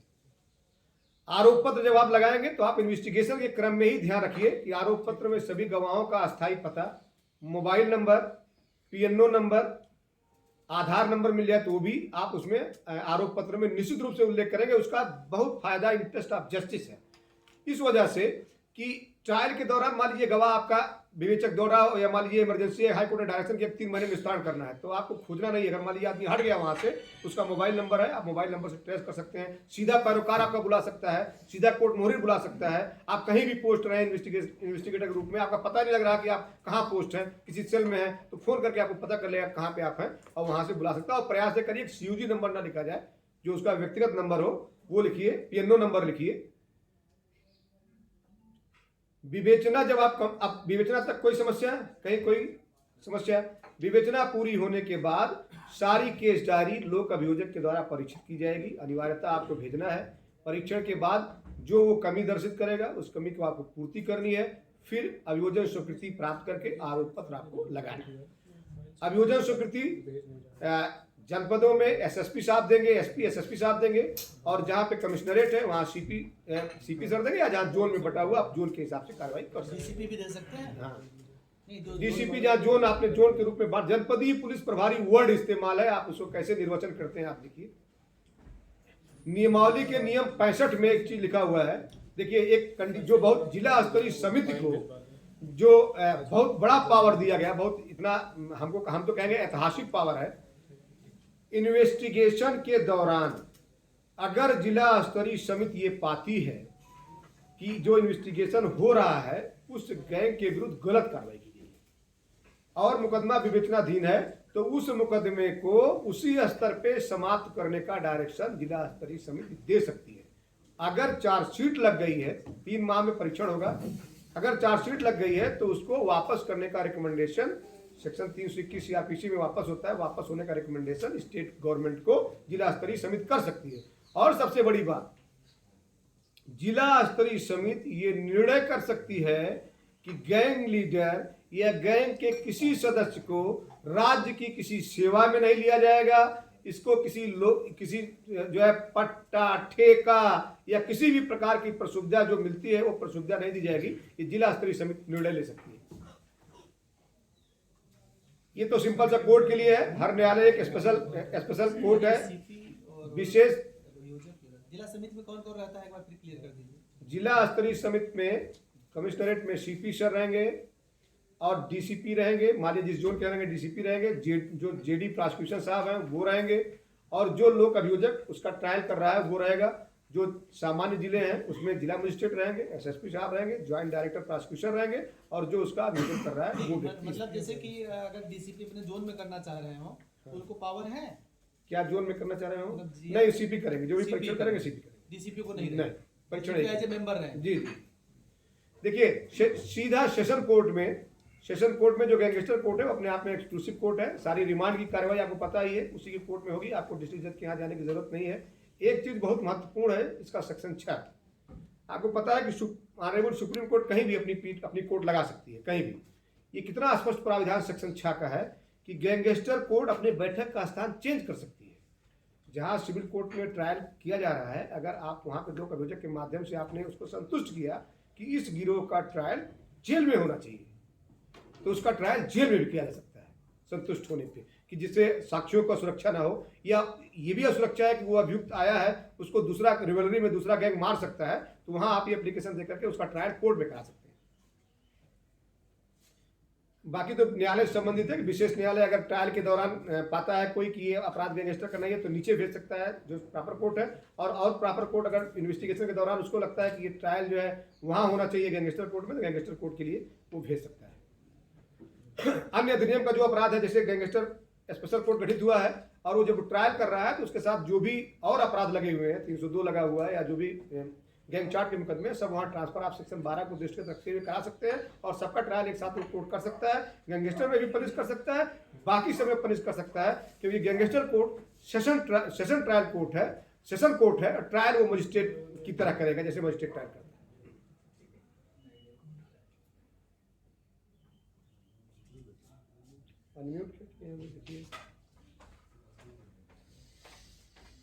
होस्ट का आ रहा है, अनम्यूट करना चाह रहा था। होस्ट इसको अनम्यूट करना चाह रहा था, मैंने क्लिक कर दिया। हो गया? आ रहा है? आ रही है आवाज? आ रही है? हाँ सर, अनम्यूट हाँ, चलिए। सेक्शन 9 लोक अभियोजक की बात करती है। तो लोक अभियोजक, अपर लोक अभियोजक और विशेष लोक अभियोजक का प्रावधान किया गया है, जो स्पेशल रूप से इस मामले को देखेंगे। कॉग्निजेंस पे हम आते हैं। सेक्शन 10 कॉग्निजेंस की बात करता है। जो पुलिस रिपोर्ट पता है आपको? पुलिस रिपोर्ट में क्या होता है? पुलिस रिपोर्ट में अंतिम रिपोर्ट और चार्जशीट दोनों आती है। तो पुलिस रिपोर्ट पे कॉग्निजेंस हो सकता है, और इवेंट परिवाद पर भी कार्रवाई गैंगस्टर की जा सकती है। 3 वर्ष से अधिक मामले का संक्षिप्त ट्रायल हो सकता है, जिसमें 2 वर्ष तक की सजा हो सकती है। मजिस्ट्रेट ट्रायल का करेगा। इसमें जो है जैसे अवैध आप क्षमादान दिलवाते हैं, क्षमादान का भी प्रावधान इसमें है। ट्रायल वीडियो कॉन्फ्रेंसिंग के माध्यम से भी हो सकता है। कोई ऐसा डेंजरस मुलजिम है कि जो नहीं आ पा रहा है यहाँ पे, किसी दूसरे जेल में प्रशासनिक आधार पे है, तो वहाँ से आप वीडियो कॉन्फ्रेंसिंग के माध्यम से कर सकते हैं। सबसे अच्छी बात यह है कि साक्ष्याभाव में किसी मामले का निस्तारण नहीं किया जाएगा जब तक सारे प्रोसेस एग्जॉस्ट ना हो जाए। तो हमको विशेष सतर्कता की जरूरत है कि हम इसको स्पेशल प्रायोरिटी दें कि जो भी गैंगस्टर का आ रहा है, प्रोसेस आ रहा है, चाहे NBW, समन और BW जो भी आ रहा है 30 उसको विशेष प्राथमिकता दे करके हम कंप्लीट कराएं। अगर गिरोहबंद के साथ मान लीजिए SC/ST भी लगा हुआ है तो ट्रायल कहाँ होगा? गिरोहबंद अधिनियम में ही ट्रायल होगा। ये आपके लिए महत्वपूर्ण है सेक्शन 11 की सभी कार्रवाइयां बंद कमरे में होगी ट्रायल की, और अगर जब तक लोक अभियोजक नहीं कहेगा तब तक खुले न्यायालय में कार्रवाई नहीं हो सकती, वो बंद न्यायालय रहेगा। लोक अभियोजक अगर एप्लीकेशन देता है, मान लीजिए किसी गवाह खतरा है गैंग से और आपने लोक अभियोजक के माध्यम से एप्लीकेशन दिलाया, तो उसका नाम पता जजमेंट में भी गुप्त रखा जाएगा। कुछ अलग से संबोधित, जैसे पॉक्सो में संबोधित होता है वैसे संबोधित हो जाएगा, मिस्टर X मिस्टर B करके ऐसे संबोधित हो जाएगा। और उसके बाद जो है कोई ओपन करता है नाम पता, तो उसके लिए 1 वर्ष की सजा और 1,000 रुपये जुर्माना है। विशेष न्यायाधीश और लोक अभियोजक की सुरक्षा का भी प्रावधान नियम 63 में दिया गया है। विशेष न्यायालय जो है वो उसको प्राथमिकता दी जाएगी, जो गैंगस्टर कोर्ट है उसके यहाँ जो ट्रायल चल रहा है उसको प्राथमिकता दी जाएगी। एक बलियान में ऑनरेबल हाई कोर्ट ने ये स्पष्ट किया है कि इसका मतलब ये नहीं है या तो आप गैंगचार्ट के मुकदमे ले जाइए उस कोर्ट में, गैंगस्टर कोर्ट में। आप सेल रिमेन इन एविडेंस के चक्कर में उस मुकदमे को नीचे नहीं रोक सकते कि ट्रायल रुका रहे, क्योंकि ट्रायल रुका रहना आर्टिकल 21 का वायलेशन है। तो ऑनरेबल हाई कोर्ट ने ये कहा कि अगर एक दिन उस अभियुक्त के 2 मुकदमे लगे हुए हैं, एक गैंगस्टर का है, एक किसी दूसरे कोर्ट में 302 का है, तो गैंगस्टर वाले में उसको प्रोड्यूस किया जाएगा, 302 वाले में नहीं प्रोड्यूस किया। 302 वाला रुक सकता है, गैंगस्टर वाला नहीं रुकेगा, ये प्रोसीड करेगा। आप नियम 57 के तहत ये करना भी चाहिए कि गैंग चार्ट में जितने मुकदमे दर्शित हैं उसको एप्लीकेशन दे करके उस सब मुकदमे को वहां ले आइए गैंगस्टर कोर्ट में और एक साथ ट्रायल कराइए। विचारण वीडियो कॉन्फ्रेंसिंग के माध्यम से हो सकता है, साक्ष्य अभाव में मामले का निस्तारण नहीं होगा। ये सबसे महत्वपूर्ण प्रावधान है। जो अभी आप कुर्की की बात कर रहे थे, मैं इसमें 2 चीज बताऊंगा। अब 4B से भी चर्चा करूं कि एक किसी समय वर्ड इस्तेमाल है, किसी समय उस गिरोह के विरुद्ध कोई संपत्ति, किसी समय कब तक खींचेगा, कहां तक खींच के हम ले जा सकते हैं। ये किसी समय शब्द उसकी संपत्ति की कुर्की का प्रावधान, कुर्की आपको पता है, नट से में जानिए कि कुर्की के लिए जो विवेचक है वो एप्लीकेशन देगा, सीपी को देगा जहां कमिश्नरेट है, अन्य जगहों डीएम को देगा। डीएम उसमें आपके एप्लीकेशन से संतुष्ट होकर के प्रारंभिक रूप से कुर्क करेगा, उसको नोटिस देगा, वो आएगा, स्पष्ट करेगा, अगर लग रहा है तो छोड़ेगा, नहीं तो फिर उसका रेफरेंस गैंगस्टर कोर्ट में भेज देगा। तो वही हमको बताना है कि किसी समय का क्या मतलब, कौन कौन सी संपत्ति हम जब्ती कर सकते हैं। मान लीजिए, एक तो स्पष्ट हो लीजिए कि गैंग चार्ट या में हम जो मुकदमे दर्शित किए हैं, हम सिर्फ उससे बाध्य नहीं है। अगर हमने आपराधिक इतिहास में किसी गिरोह का 1990 का भी मुकदमा दर्शित किया है आपराधिक इतिहास में, तो हम 1990 से उसकी संपत्ति को कुर्क करा सकते हैं, बशर्ते हमको स्पष्ट करना पड़ेगा। एक चीज आती है, मान लीजिए मुकदमा 2020 में लिखा हुआ है, पहला मुकदमा 2020 में लिखा, अब उसकी संपत्ति 2010 की है, तो क्या कोई ऐसी परिस्थिति है जब आप जब्त करा सकते हैं? देखिए, कुर्क करने का और उस संपत्ति को जब्त कराने का इंटरकनेक्शन होना चाहिए। आपको ये एक्सप्लेन करना पड़ेगा कि उस संपत्ति कैसे अपराध की प्रोड्यूस हम मान सकते हैं। मान लीजिए, ये परिस्थिति हो सकती है, अब स्पष्ट हो लीजिए। मान लीजिए किसी गिरोह ने कोई पब्लिक प्रॉपर्टी कब्जा कर रखी है 2010 से, और वो अभी तक कोई न छुड़ा पाया, ना उसमें कोई मुकदमा लिखा गया। अब आप 2022 में मुकदमा लिखा रहे हैं कि ये 2010 से कब्जा किया हुआ है, तो 2010 से उसने जितनी संपत्ति बनाई है आप सब जब्त करा सकते हैं, कुर्क करा सकते हैं, भले मुकदमा उसका 2022 में दर्ज हुआ है। ये एक चीज याद रखनी है। एक चीज आपके सामने स्थिति आ सकती है, एक गिरोह ने कोई लूट की, भरे बाजार में एक व्यापारी को गोली मारी और 5,000 रुपए 5 लाख रुपए उससे लूट लिए। ठीक है, आपने अब उसका इन्वेस्टिगेशन के दौरान देखा कि इस गिरोह के पास तो सब मिलाकर के 5 अरब की संपत्ति है। आपके दिमाग में आ सकता है ना, लूटा तो उसने 5 लाख ही था, तो जब्ती 5 लाख की हो सकती है, 5 अरब की कैसे हो सकती है? तो कैसे आप एक्सप्लेन आप करना है, क्योंकि जब सीपी के पास जाएगा या डीएम के पास जाएगा तो उस समय आपने जो रिपोर्ट भेजी है उसका संतुष्टिपरक आधार होना चाहिए। तो आप कैसे एक्सप्लेन करेंगे कि 5 अरब रुपए आपसे क्वेरी कर सकता है, सीपी से क्वेरी कर सकते हैं, डीएम की भाई आप 5 लाख रुपए लूटा है तो 5 अरब की क्यों जब्त करा रहे हो, कहाँ से? आप पहले तो प्रारंभिक रूप से आपको एक्सप्लेन करना पड़ेगा ना, तो कैसे कर सकते हैं बताइए? है कोई ऑप्शन? अनअकाउंटेड मनी होगा उसका, तो इसको हम लोग आईटीआर से पहले एक्सप्लेन कर सकते हैं, पूरे फैमिली के आईटीआर से कर सकते हैं, प्लस जो सोर्स नहीं, इससे क्या जवाब है? अगर वो कह रहा है कि 5 लाख तो हम लूटे साहब, इसके बाद मेरा कोई मुकदमा नहीं है, नहीं उस पहले अपराध किया हो जो हम लोग के तो नहीं, तो बात ही खत्म हो गई। आप उदाहरण ये सपोज कर करिए सिर्फ एक मुकदमा दर्ज हुआ है लूट का, जिसमें 5 लाख लूट किया, उसके ना पहले था ना बाद में था। देखिए, मैं कहना चाह रहा हूँ, ठीक है, जो मैं एक्सप्लेन करना चाह रहा हूँ, जैसे बाजार में एक गिरोह गया और एक व्यापारी गोली मार दिया और 5 लाख रुपए लूट लिया। इसके बाद उस बाजार में उस गिरोह को किसी और व्यापारी को गोली मारने की जरूरत है? उसको सिर्फ ये बोलना है कि मिस्टर एक्स की तरह अपना हस्र जान लेना, सभी व्यापारी पैसा पहुंचाना शुरू कर देंगे। तो आपको ये एक्सप्लेन करना है कि इसने ये कैसे सिद्ध करेंगे हम? आपको एक्सप्लेन करना पड़ेगा कि ये जिस तरीके से इसने दहशत फैलाई थी, आप बीट सूचना दर्ज करवाइए। वही बीट सूचना आप एक्सप्लेन आप करना है, और आप अपने विवेक का इस्तेमाल करिए और आप उसमें बताइए साहब भरे बाजार में ये इतना प्रतिष्ठित व्यापारी था कि इसको गाली देने की किसी हिम्मत नहीं थी और इस गिरोह ने मर्डर कर दिया, इसके बाद सब व्यापारी पहुंचाने लगे। तो बर्डन ऑफ प्रूफ हरदम एक्यूज्ड पे है, आप पे नहीं है। लेकिन बीट सूचना लिखाई, फिर उसकी जांच कराई, उस जांच को भी इसके साथ हाँ एकदम लगा सकते हैं, बिल्कुल लगा सकते हैं, क्यों नहीं लगा सकते? ठीक है, ये कंफर्म हो गया ना। अब एक चीज और आती है कि उसने 2010 में जो लूट किया था 5 लाख रुपए की, उसके बाद से जब आपने जब्ती किया तो जाकर के सीपी सर के यहाँ एक एप्लीकेशन डाला, साहब मैं 2016 से ये आईटीआर दाखिल कर रहा हूँ, जो संपत्ति हमारी लाए हैं कुर्क करने के लिए, जो कुर्क किया, गलत कुर्क किया, ये सारे हमारे आय के वैध स्रोत है साहब। ये देखिए ITR 2016 के मेरे पास 12 लाख की संपत्ति है, 2017 की देखिए मेरे पास 25 लाख की संपत्ति है। तो कैसे करेंगे आप इसको? तो ITR दाखिल कर रहा है, दर्शित कर रहा है।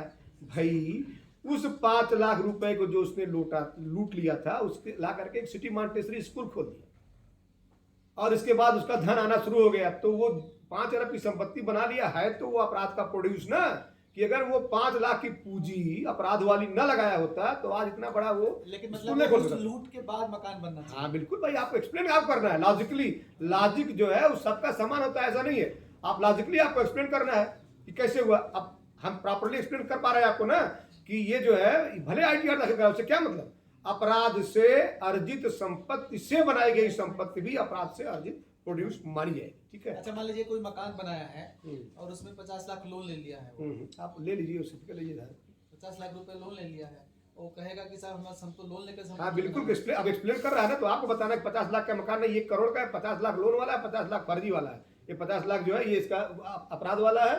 और 50, और यही नहीं, आप ये भी एक्सप्लेन कर सकते हैं कि साहब 50 लाख का रुपया लोन लिया। बहुत अच्छा क्वेश्चन आपने उठाया, यहाँ बार बार आता है। 50 लाख का इसने लोन लिया है और 50,000 रुपए पर मंथ इसकी किस्त जा रही है, कमाई इसकी 0 है। देख कहाँ से जमा कर रहा ये है। किस्त देख कहाँ से रहा है 50,000 पर मंथ। ये आपको एक्सप्लेन करना है ना, कैसे आप एक्सप्लेन करेंगे विवेक से अपने, आप इसको एक्सप्लेन कर सकते हैं इस तरीके से। जब आप CP सर के पास सेक्शन 14 की रिपोर्ट भेजेंगे उस समय अभियुक्त को सुनना आवश्यक नहीं है, इसलिए आपके पास मूल्यांकन आख्या होनी चाहिए। मूल्यांकन आख्या अटैच करेंगे, जिस संपत्ति को कर रहे हैं उसका स्वामित्व आप दिखाएंगे। अगर बेनामी ट्रांजैक्शन से उसने अपने नौकर के नाम, अपने साले के नाम, अपनी पत्नी के नाम, किसी के नाम दर्ज कराया है, तो अगर आप और डीपली जाएंगे तो उस ट्रांजैक्शन में निश्चित रूप से कहीं ना कहीं आपकी तिथि में ऑनलाइन ट्रांजैक्शन आपको शो करेगा। ये भेजे होंगे मिस्टर एक्स को, मिस्टर एक्स भेजे होंगे उनकी पत्नी के खाते में, तो आप इस तरीके से रिकनेक्ट कर सकते हैं। आपको थोड़ा सा गहराई जानने की जरूरत है। और अगर किसी अदर स्टेट का है, अदर डिस्ट्रिक्ट का है, तो आप उस डिस्ट्रिक्ट की जिला स्तरीय समिति को पत्र लिख सकते हैं। उस जगह पे आप पत्र लिख करके उस जनपद के भेज सकते हैं, वहां की जिला स्तरीय समिति आपको पूरा सहयोग करेगी। जिस भी अथॉरिटी को लिखना होगा जिला स्तरीय समिति अपनी तरफ से लिख करके आपका छानबीन करा देगी 14 वन संपत्ति का। कंफर्म हो गया ना? इस स्तर पे अभियुक्त को सुनने की आवश्यकता नहीं है। प्रारंभिक रूप से कुर्क करेंगे, इसके बाद उसको सेक्शन 15 की नोटिस देंगे कि आपका ये प्रारंभिक आदेश किया गया, कुर्क किया गया। आप स्पष्ट करें कि ये आपकी संपत्ति फाइनली क्यों ना कुर्क कर ली है, या आप अपने आय की वैध स्रोत दर्शित करिए। सेक्शन 15 में 90 दिन का उसको समय दिया जाएगा। 90 दिन के अंदर ये उपस्थित नहीं आता है तो फिर फाइनली करके आदेश करके रेफरेंस भेज दिया जाएगा। अगर उपस्थित होता है और प्रॉपरली एक्सप्लेन कर देता है तो CP सर या DM सर ही वहीं उसको छोड़ देंगे, उसकी प्रॉपर्टी छोड़ देंगे। अगर वो प्रॉपरली एक्सप्लेन नहीं कर पाता है तो एक अंतिम आदेश होगा, फाइनली कुर्क होगी। प्रारंभिक के समय भी याद रखिए रिसीवर नियुक्त होगा प्रॉपर्टी के बेहतर प्रबंधन के लिए, रिसीवर नियुक्त किया जाएगा। और फिर फाइनल ऑर्डर के बाद भी रिसीवर नियुक्त किया जाएगा। फिर वो पूरा आदेश भेज दिया जाएगा रेफरेंस गैंगस्टर कोर्ट। ठीक है, गैंगस्टर कोर्ट फिर उस पर आगे तक कार्रवाई करेगी। यहाँ याद रखिए CP सर ने अगर संपत्ति छोड़ दिया है, DM ने संपत्ति छोड़ दिया, कुर्क करने से इनकार कर दिया है, तो स्टेट इस ऑर्डर के खिलाफ भी जा सकती है गैंगस्टर कोर्ट में। पर्टिकुलर व्यक्ति तो जा ही सकता है, स्टेट भी जा सकती है कि इन्होंने गलत तरीके से निर्मुक्त कर दिया, जा सकती है। और वहां जो गैंगस्टर कोर्ट होगा उस गैंगस्टर कोर्ट में सिर्फ उसी को सुनने की बाध्यता नहीं है जिनको आपने यहाँ पार्टी बनाया है। जो भी संपत्ति से हितबद्ध व्यक्ति है सबकी सुनवाई करेगा और आपके CP के और DM के आदेश को पुष्टि नहीं करेगा, वो पूरा परिशीलन करेगा और एविडेंस ले सकता है, जांच करा सकता है, सब कुछ करके फिर प्रोसीड करेगा। यहाँ एक चीज और है, CP सर भी चाहे फाइनल स्टेज से पहले अगर जांच कराना चाहें तो किसी विधि विशेषज्ञ को भेज करके भौतिक सत्यापन करा सकते हैं। किसी वित्त विशेषज्ञ को भेज करके उसका जो भी टेक्निकल ऑडिट है, जो वित्त का ऑडिट है वो ऑडिट करा सकते हैं। संपत्ति का भौतिक सत्यापन करा सकते हैं, मतलब जस्ट डिसीजन पहुंचने के लिए। अच्छा ये बताइए साहब कि अंतरिम आदेश और अंतिम आदेश के बीच का जो समय है 90 दिन का है, क्या इस बीच में गैंगस्टर कोर्ट जा सकता है? नहीं जा सकता, नहीं जा सकता ना? सिर्फ रेफरेंस पे जा सकता है। जब आप रेफरेंस भेजेंगे या वहां पहुंच गया तब, उसके पहले नहीं जा सकता। उसके पहले नहीं जा नहीं सकता ना? एक मैटर में गए हैं इसलिए नहीं जा सकता। हमको लग रहा है कि करीब 7 लेक्चर मेरा हो चुका है JTRI में, जिसमें करीब 60 गैंगस्टर जजों की ट्रेनिंग में दे चुका हूँ 7 बार। तो धीरे धीरे सबको पता चल रहा है कि क्या यहाँ भी लग रहा है, सब जो भी भ्रम है सबका निवारण हो रहा है। हमको भी सीखने को मिल रहा है आपसे और हमको भी सिखाने का अवसर मिल रहा है। तो दोनों तरफ से फायदा हो रहा नहीं है। जा सकते सर कोई उसको वो लेके। टाइमलाइन तो नहीं है, अगर सीपी साहब के यहाँ 90 दिन के अंदर आ गया, स्पीकर ऑन करिए जी। अगर सीपी साहब के यहाँ 90 दिन के अंदर आ गया तो कोई तो टाइमलाइन नहीं है उसके बाद का कोई टाइमलाइन नहीं है। वो तो 1 साल 2 साल हाँ, उसके बाद का कोई टाइमलाइन नहीं, लेकिन शीघ्र निस्तारण करना चाहिए, अनंत काल तक न रहे। हाँ। शीघ्र निस्तारण करना चाहिए, उसके बाद नहीं। जैसे मान 90 दिन के आ गया तो सुनवाई करेंगे, सुनवाई में 6 महीना लग सकता है। रिप्रेजेंटेशन देने का उसका अपना टाइम 90 दिन। हाँ, तुर्की वाला। कंफर्म हो गया ना? ये उदाहरण मैंने उसी के लिए रखा है कि 5 लाख वाला जो मैंने लिखा था वही है। 3 माह के अंदर अभ्यावेदन देना। सही था या गलत था, ये फाइनल ऑर्डर था। अच्छा, चले, ऐसा भी proceed हो करें। सकता है कोई व्यक्ति ऐसा क्राइम कर रहा हो एक तरफा सर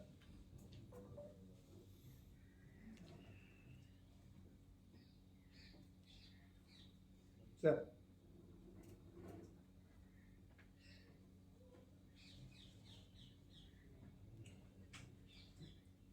सर ये हाँ जी जी बताएं।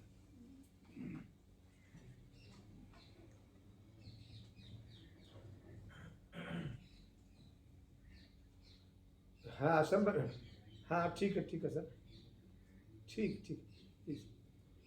मैंने अभी आप जो सीपी सर का कहना था ये आपको एक्सप्लेन करने की ज़रूरत है कि मान लीजिए पहले से उसके पास प्रॉपर्टी है और अपराध उसने बाद में किया है और वास्तव में वो आतंक फैला कर कर रहा था, तो ये आपको प्रॉपर्ली एक्सप्लेन करना पड़ेगा कि ये इतने दिन से अपराध कर रहा है, इसके पास कोई काम धंधा नहीं है, ये कोई कार्य नहीं करता है, सिर्फ आपराधिक गतिविधियों में लिप्त रहता है और इसका इतना आतंक है, कोई नहीं करता है, कोई इसका विरोध नहीं करता है, पब्लिक प्रॉपर्टी कब्जा करता है या प्रॉपर्टी में जाकर दलाली करता है, गलत तरीके से प्रॉपर्टी कब्जा करके छोड़ता है। एक्सप्लेन आपको करना है तो पहले की भी संपत्ति आप जब्त कर सकते हैं। अगर आप एक्सप्लेन नहीं कर पाए प्रॉपर्ली तो नहीं कर सकते। बाकी जो मैंने आपको 3 कंडीशन पहले वाली संपत्ति का बताया है कि अगर आपको लगा कि ये गैंग है, इसके विरुद्ध कार्रवाई करनी है तो FIR में ये वर्जन आ जाए कि ये पहले से सक्रिय रहा है, इतने दिन सक्रिय रहा है, 10 साल से सक्रिय रहा है, तो ये आपको एक्सप्लेन करना पड़ेगा। तो बर्डन ऑफ प्रूफ सदैव संपत्ति का आपने जब्त करने की कार्रवाई करी तो जो बर्डन ऑफ प्रूफ है वो एक्यूज पे ही रहेगा, यहाँ भी आपके यहाँ भी और ट्रायल कोर्ट में भी रहेगा। एक स्पष्ट हो गया ना? अगर पहले उसके पास संपत्ति इतना है कि जो आय से अधिक है, वहाँ आपको 4B का सहारा ले सकते हैं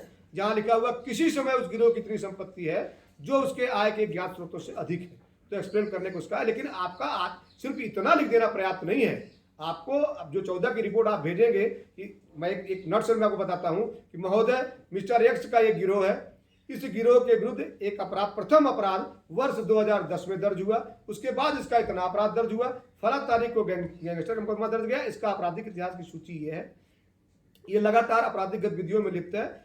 जब इसने पहला अपराध 1995 में किया था उस समय इसकी पारिवारिक संपत्ति का मुश्किल से 1 लाख रुपए की थी और जब 1995 से अपराध करना शुरू किया तो आज इसकी संपत्ति 1 अरब की हो गई है और ये कोई काम धंधा न तब करता था न अब करता है। और इसकी पत्नी के नाम 10 लाख की संपत्ति है, पत्नी कुछ नहीं करती है, साले के नाम इतनी संपत्ति है वो भी कुछ नहीं करता, आय का किसी के पास ज्ञात स्रोत नहीं है, बेनामी ट्रांजेक्शन से किसी के नाम अगर खरीदा है, नौकर के नाम खरीदा है, अगर नौकर के पास 10 अरब की संपत्ति हो तो उनके यहाँ नौकरी क्यों करता है? आपको अपने आप में मतलब लॉजिकली आपको उस एप्लीकेशन को ड्राफ्ट करते समय एक्सप्लेन करना है उस प्रॉपर्टी को। निश्चित रूप से आप चेतन रहिए, ये संवैधानिक अधिकार संपत्ति का हर व्यक्ति को प्राप्त है और मिस्टर एक्स की संपत्ति बिना एक्सप्लेन किए मिस्टर वाई का दर्शित करके अगर आपने भेज दिया तो आपके लिए समस्या है। आपको एक्सप्लेन करने पड़ेगा। अगर मिस्टर एक्स की संपत्ति मिस्टर वाई के पास है तो आपको ये स्टेब्लिश करने पड़ेगा कि ये बेनामी ट्रांजेक्शन से इन्होंने इनके लिए खरीदा है, ये स्टेब्लिश कर लेंगे और जो आय से अधिक संपत्ति है उसको स्टेब्लिश कर लेंगे, फिर आप कार्रवाई करने के लिए वहां भेज सकते हैं।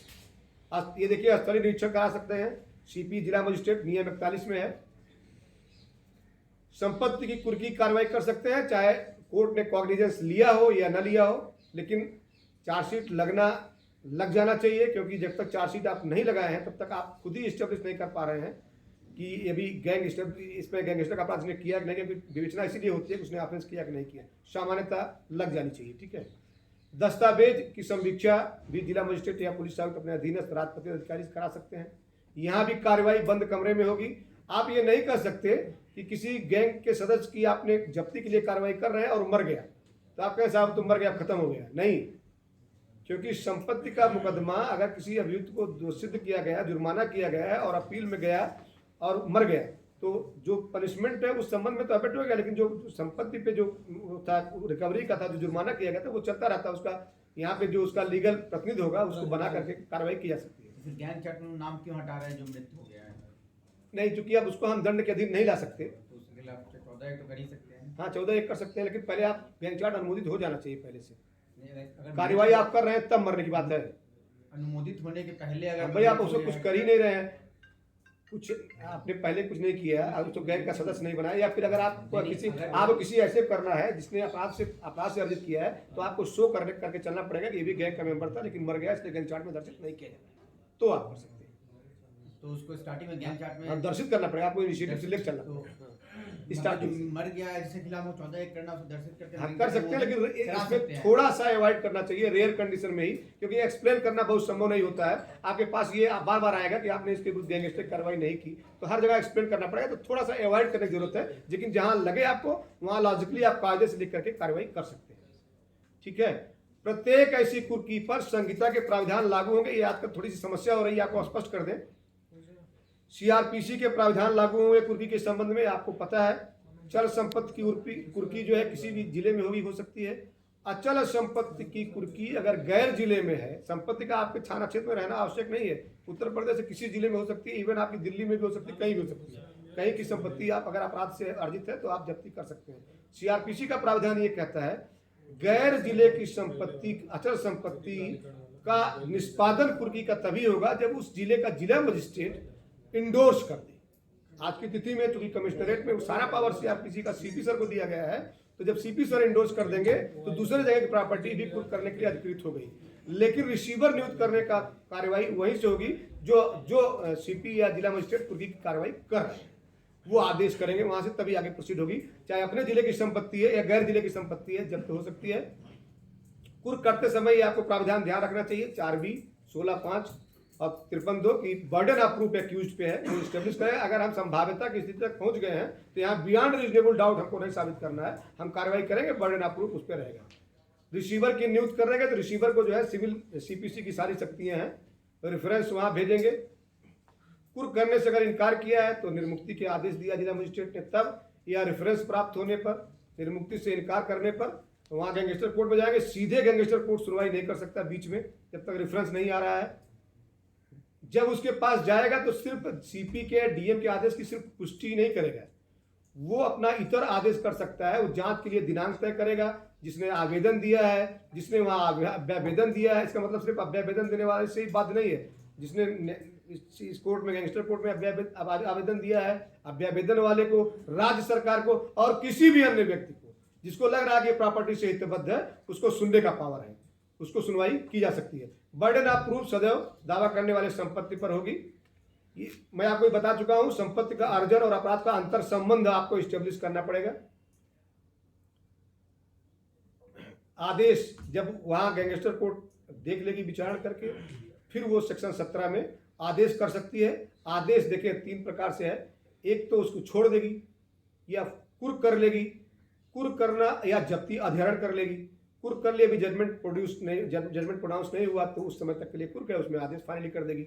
जब्त भी कर सकती है और संपत्ति पे कब्जे के हकदार व्यक्ति को वापस कर सकती है। एक चीज और आता है, बहुत महत्वपूर्ण है, अन्य प्रकार से निस्तारण कर सकता है कोर्ट।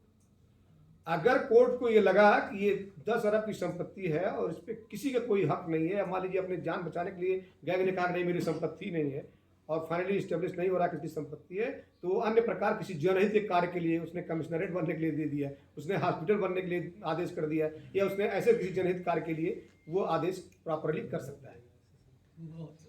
एक चीज जो स्पष्ट कर दिया गया है, गैंगस्टर जज भी जब संपत्ति निर्मुक्त करेगा तो उसी ऑर्डर में 30 दिन बाद की डेट फिक्स करेगा कि 30 दिन के अंदर अगर स्टेट गवर्नमेंट चाहे तो उस आदेश का अपील कर सकती है, हाई कोर्ट जा सकती है उस दौरान। और ये भी ऑर्डर कर सकता है कि जब तक स्टेट गवर्नमेंट अपील कर रही है, तो जब तक अपील का डिसाइड नहीं होगा तब तक उसका एक अंडरटेकिंग दे कि उस संपत्ति को न विक्रय करेगा, न दान करेगा, न बंधक करेगा, न ही किसी अन्य प्रकार से उसका निस्तारण करेगा।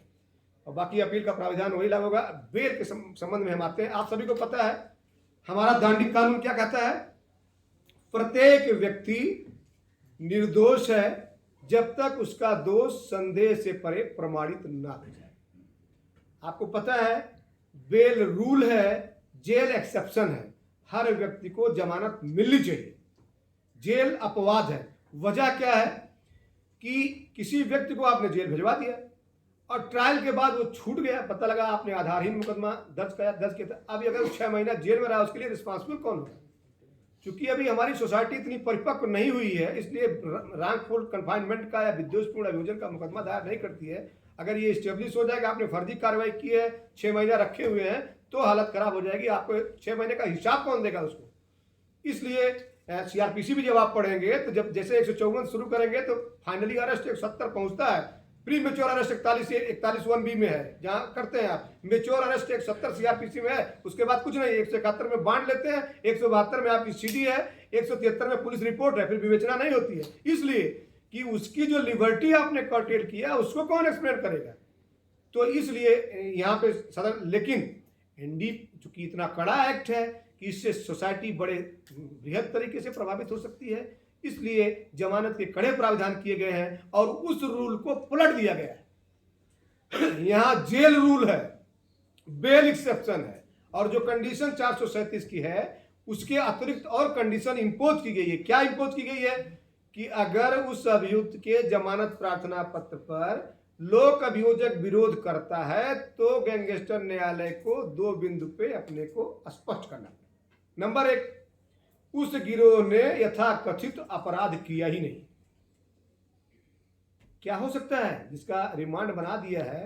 कोई ऐसी कंडीशन हो सकती है कि इस स्टेज पे वो एस्टेब्लिश कर दे? हो सकती है। अगर आपने 4 साइकिल चोर का चालान किया है 379 411 में, और जब तक इसकी बेल के आई तब तक चारों मुकदमे छूट गए 379 411 ट्रायल करके, तो ला के दिया साहब ये देखिए चारों एक्विटल हमारा आपके पास है, अब आप साहब इसको हमको छोड़ दीजिए, अब कोई समस्या नहीं है। अवधारित करने का कोई एविडेंस नहीं है। लेकिन इसका दूसरा प्रावधान देखिए, पहला प्रावधान तो यह है कि जब तक ये एविडेंस हो जाए कि उसने अपराध नहीं किया है। दूसरा प्रावधान ये है कि वो जमानत पर छूट जाने के बाद कोई अपराध नहीं करेगा। तो हमको लगता है कि ब्रह्मा के अलावा दूसरा कोई तो नहीं जान सकता कि ये छूटने के बाद अपराध नहीं करेगा, तो इसलिए इसमें जेल रूल है और बेल एक्सेप्शन है। अंतरिम जमानत का प्रावधान नहीं है, वहां इंटरिम जमानत भी नहीं हो सकती, 35 नियम कह रहा है। अग्रिम जमानत भी नहीं है, अग्रिम जमानत भी नहीं हो सकती, 438(6) का सब क्लास 4 कह रहा है। इसलिए वास्तव में उसी खिलाफ कार्रवाई करने की जरूरत है जो वास्तव में गैंग है। ककरी के चोर को कटारी से मारने की जरूरत नहीं है, बट जिसके खिलाफ कार्रवाई करिए पूरी कड़ाई से कार्रवाई करिए, और अननेसेसरी मत करिए कि एक साइकिल चोर किया तो आर्थिक भौतिक लाभ भी कमा रहा है तो उसकी कार्रवाई उतने ही सफिशियंट है। तो कार्रवाई जिसे तरफ करिए, ठोस करिए, उसका एक ठोस संदेश जाएगा सोसाइटी में। आपने कह दिया कि साहब इनका ऑर्गेनाइज गैंग है, आर्थिक भौतिक दुनियावी लाभ के लिए इन्होंने अपराध कारित किया है, और जब आता है विवेचना आपकी कंक्लूड होती है और हम लोग लिख करके वापस करते हैं कि इसके 14 बनी कोई कार्रवाई नहीं की गई। आजकल तो आपके पास लगातार वरिष्ठ अधिकारियों का सर्कुलर भी आ रहा है कि आप लोग 14 बनी कार्रवाई करिए, और जब लौटाते हैं तो जो भी विवेचक लिखता है कि इस गिरोह ने अपने अय्याशियों में खर्च कर दिया है। तो 379 411 के मुलजिम को जब आप चालान करेंगे तो यही स्थिति होगी। तो उस समय कोर्ट में जब हम लोग डिफेंड करते हैं प्रोसिक्यूशन को, तो जज वहीं से बोलता है कि ये कोर्ट साहब देखिए आपका ये गैंगस्टर का जो मुलजिम खड़ा कटघरे में इसके चप्पल नहीं है पैर। तो वास्तव में कड़ा कानून है तो कड़ी कार्रवाई और वाजिब व्यक्तियों के विरुद्ध की जानी चाहिए, ये मेरा अपना मानना है। बाकी आपको समझदार है। एक चीज और आती है, एक जैसे कि इसमें है कि कोई भी एंटीसिपेटरी बेल नहीं होगी, लेकिन तो फिर high court, honourable high court को धारा 482 में इतनी असीमित शक्ति है कि जितनी शायद ऑनरेबल सुप्रीम कोर्ट को भी नहीं है। वो किसी में बेल दे सकती है 482 में, तो उसके लिए वो सम्राट को निर्दोष गोसाई वाली स्थिति वहां है, इसलिए वहां हमें कुछ कहने की जरूरत नहीं है। ये सब ट्रायल कोर्ट की बात कर रहा है। चलिए आगे आते हैं, ठीक है। एक स्थिति आती है कि जो आधार मुकदमे है उसमें छूट गया है मुलजिम, तो इसमें बेल की क्या स्थिति होगी? ये अनिल बनाम स्टेट ऑफ यूपी में ऑनरेबल इलाहाबाद हाई कोर्ट ने प्रोनाउंस किया कि अगर आधार मुकदमे में बेल हो गया है तो ये बेल का ग्राउंड नहीं है, लेकिन हम वहां नहीं रोक पाते हैं जहां आपने साइकिल चोर का चालान किया या सिंपल सा कार्रवाई किया, जहां हम खुद जस्टिफाई अपने को नहीं कर पाते हैं। एक बहुत अच्छा प्रोनाउंसमेंट आ गया, यद्यप के एनडीपीएस में आया है, लेकिन प्रावधान गैंगस्टर से कोरिलेट कर रहे हैं कि अब अगर गैंगस्टर जब बेल कर रहा है तो उसे ये लिखने की जरूरत नहीं है कि अपराध प्रमाणित नहीं हो रहा है। ये प्रोसिक्यूशन के हित में भी अच्छा है और सबके हित में अच्छा है, क्योंकि अगर ये लिख दे बेल के समय कि कोई अपराध परिलक्षित नहीं हो रहा, तो फिर ट्रायल इन्वेस्टिगेशन में आगे आप प्रोसीड करने में 20 बार हिचकेंगे कि इसमें जब अपराधी नहीं बना तो हमारी क्या कार्रवाई करें। तो ये मना कर दिया है कि लिखना जरूरी नहीं है। नारकोटिक्स कंट्रोल ब्यूरो बनाम मोहित अग्रवाल में 2022 का ऑनरेबल सुप्रीम कोर्ट के 3 जजों ने ये प्रोनाउंस किया है। देखिए एक चीज आती है, आप सबको पता है, जो भी एविडेंस पढ़ा होगा कि फोटो स्टेट प्रमाणित प्रति एविडेंस में थोड़ा सा मूल साक्ष्य आना चाहिए। जो भी एविडेंस है वो मूल आना चाहिए, द्वितीयक साक्ष्य नहीं आना चाहिए। तो नियमावली में प्रावधान कर दिया गया कि जो फोटो स्टेट प्रमाणित प्रतियां हैं वो मूल के रूप में वो पढ़ी जाएंगी। उसको जो पावर मिल रहा है विधि का, वो धारा 20 जो गैंगस्टर एक्ट की है उससे मिल रहा है कि जो भी नियम इसके अकॉर्डिंगली बनाए जाएंगे वो अन्य किसी भी नियम पर प्रभावी होंगे। तो इसके अनुक्रम में किया जा सकता है, जो सीपी सर अनुमोदन करेंगे, अभियोजन स्वीकृति देंगे, डीएम साहब देंगे, उसको साबित करने की आवश्यकता कोर्ट में नहीं है। कोर्ट उसकी न्यायिक अपेक्षा करेगी कि हाँ इन्होंने दिया है। अगर आपने गुड फेथ में वर्क किया है गैंगस्टर के विरुद्ध, तो सेक्शन 22 कहता है कि सद्भावना से किए गए कार्यों पर किसी के विरुद्ध कोई कार्रवाई नहीं की जाएगी। सेक्शन 23 में नियम बनाने का प्राविधान है। जो नियम बन गया है आपका 2021 का उत्तर प्रदेश गिरोहबंद नियमावली 2021, जो 27 दिसंबर 2021 को लागू हुई है। कुछ एम्बिग्यूटी थी जिसके लिए लिखा जा रहा है, हालांकि ये मुझको भी सौभाग्य मिला था कि लगभग 90% ड्राफ्टिंग मेरी है। ये जो नियमावली बनी है उसमें 90% ड्राफ्टिंग मेरी है। नियमावली आप देखेंगे तो जो अभी आपसे मैंने चर्चा किया है लगभग सारे प्रावधान उसमें मिलेंगे, लैंग्वेज भी लगभग वही मिलेगी। ये देखिए जिला स्तरीय समिति जो बनी हुई है, अगर नियम के किसी प्रावधान का उल्लंघन होता है तो सेक्शन 23 कह रही है कि इसमें 6 महीने की सजा और 1000 रुपए का जुर्माना भी। नियम 64 के तहत 3 प्रकार की समिति बनी है, जिला स्तरीय समिति, मंडल स्तरीय समिति और राज्य स्तरीय समिति। जिला स्तरीय समिति आपको मैंने बता दिया। मंडल स्तरीय समिति में मंडलायुक्त महोदय रहेंगे, डीआईजी महोदय रहेंगे, या जहां आईजी हैं आईजी महोदय रहेंगे, वहां पे हमारे एडिशनल डायरेक्टर प्रोसिक्यूशन सर रहेंगे और जीडी साहब रहेंगे, या जो भी और जो राज्य स्तरीय समिति है उसमें और सब लोगों को इंक्लूड कर लिया गया कि इनकम टैक्स वाले को भी, आबकारी वाले को भी, मतलब ये वृहद स्तर पर रहे कि जहां जहां संपत्ति हो सकती है। राज्य स्तरीय को कौन हेड करेगा? एसीएस होम करेंगे, होम करेंगे। अच्छा ये बताइए कि कमिश्नरेट की क्या स्थिति रहेगी अपील में? कमिश्नर साहब ने कोई निर्णय लिया जिला स्तरीय समिति के रूप में तो मंडलायुक्त के पास जाएगी? उसकी अपील का कोई इसमें अलग से प्रावधान है, चैलेंज 482 कर सकते हैं। नहीं, ये वाला जो मंडल स्तरीय कर रहे हैं इसका वाला। मंडल स्तरीय समिति ये बनी है कि मंडल स्तरीय समिति 6 महीने में उसका परीक्षण करेगी, जिला स्तरीय समिति 3 महीने में परीक्षण तो मैं करेगी। समझ गया। हाँ। तो यानी कि जिला स्तरीय समिति की जो समीक्षा कर लिया हमने, मान लीजिए तो वो भेजेंगे रिपोर्ट आगे भेजेंगे तो उसका जिला स्तरीय समिति करेगी, वो निर्देश दे सकती है कुछ भी। मंडल स्तरीय समिति निर्देश दे सकती है।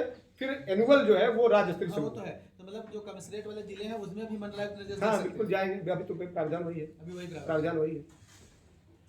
ये आपको मैंने बता ही दिया नियम 64 में कि वो गिरोह का कोई सरकारी सेवा, संविदा, पट्टा, राजकीय आवास या रात के लिए नहीं हो सकता है। हमको लग रहा है गैंगस्टर का सारा प्रावधान आपको क्लियर हो गया होगा।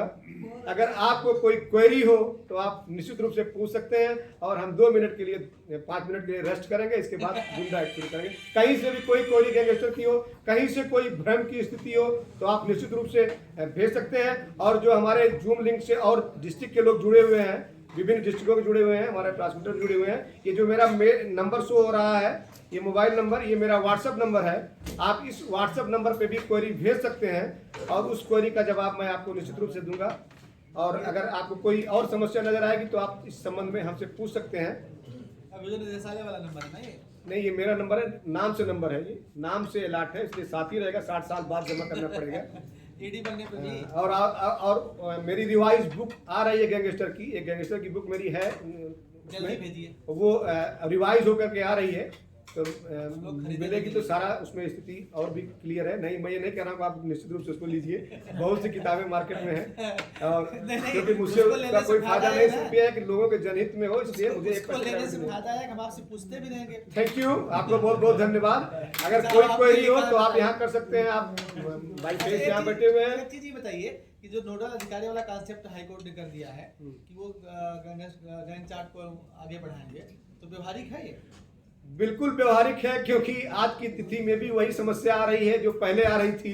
इसलिए किया गया कम से कम सही आदमी के विरुद्ध कार्रवाई होगी, सही आदमी के विरुद्ध कार्रवाई होगी। लेकिन इसके बाद भी वही हो रहा है कि वो जो इंस्पेक्टर बना के भेज दे रहा है, बड़ी दुखद स्थिति है। क्योंकि आपने शायद उस प्रावधान को नहीं पढ़ा।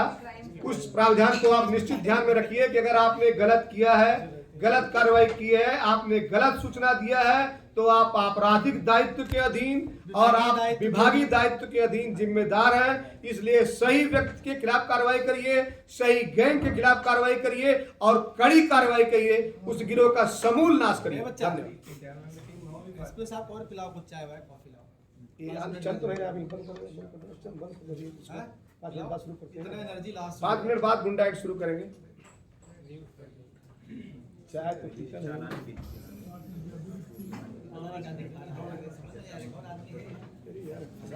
दिन में क्या कोट लगवा रखी। सर यही जाए, कल नोएडा में जाना हो जो लग रहा है उसमें डाल दिया। मिल जाएगा हाँ ये तो मिल जाएगा, ये तो भेज ये वाला कल वाला ये वाला गैंगस्टर वाला भेज दो। ये दरवा देते हैं, अच्छा है। कहीं अभी इसके बाद शुरू होगा 5 मिनट बाद इसमें भेज दरवा दें। ये हम लोग इसको ये पेन ड्राइव पीपीटी को देंगे। चोरी करना चाहते हैं इसको हाँ? साहब, पीपीटी चोरी करना चाहते हैं। ये पीपीटी मैं सीपी सर को शेयर कर दूंगा। एक चीज जाने आ रहा है, आवाज आ रही है, सुन ली शेयर कर कल दे। वाला भी आवाज हाँ एक आ रही है आवाज। आप सभी लोगों को मैं ये बताना चाहूंगा, पीपीटी अवधेश सिंह की प्रॉपर्टी नहीं है। कोई भी ज्ञान माँ सरस्वती का दिया हुआ ज्ञान है, वो किसी के बाप की बपौती नहीं है। और जो मेरा ग्रुप प्रॉब्लम ऑफ प्रोसिक्यूटर का और प्रॉब्लम ऑफ इन्वेस्टिगेशन का बना हुआ, जिसमें करीब 8 स्टेट के लोग जुड़े हुए हैं और लगभग कोई ऐसा जिला नहीं होगा जहां के अधिकारी उसमें न जुड़े हुए हों। मैं रोज जो भी मैं तैयार करता हूं, चाहे 164 का ड्राफ्ट, चाहे 500 का ड्राफ्ट, चाहे इसका ड्राफ्ट, वो मेरी कोई संपत्ति नहीं है।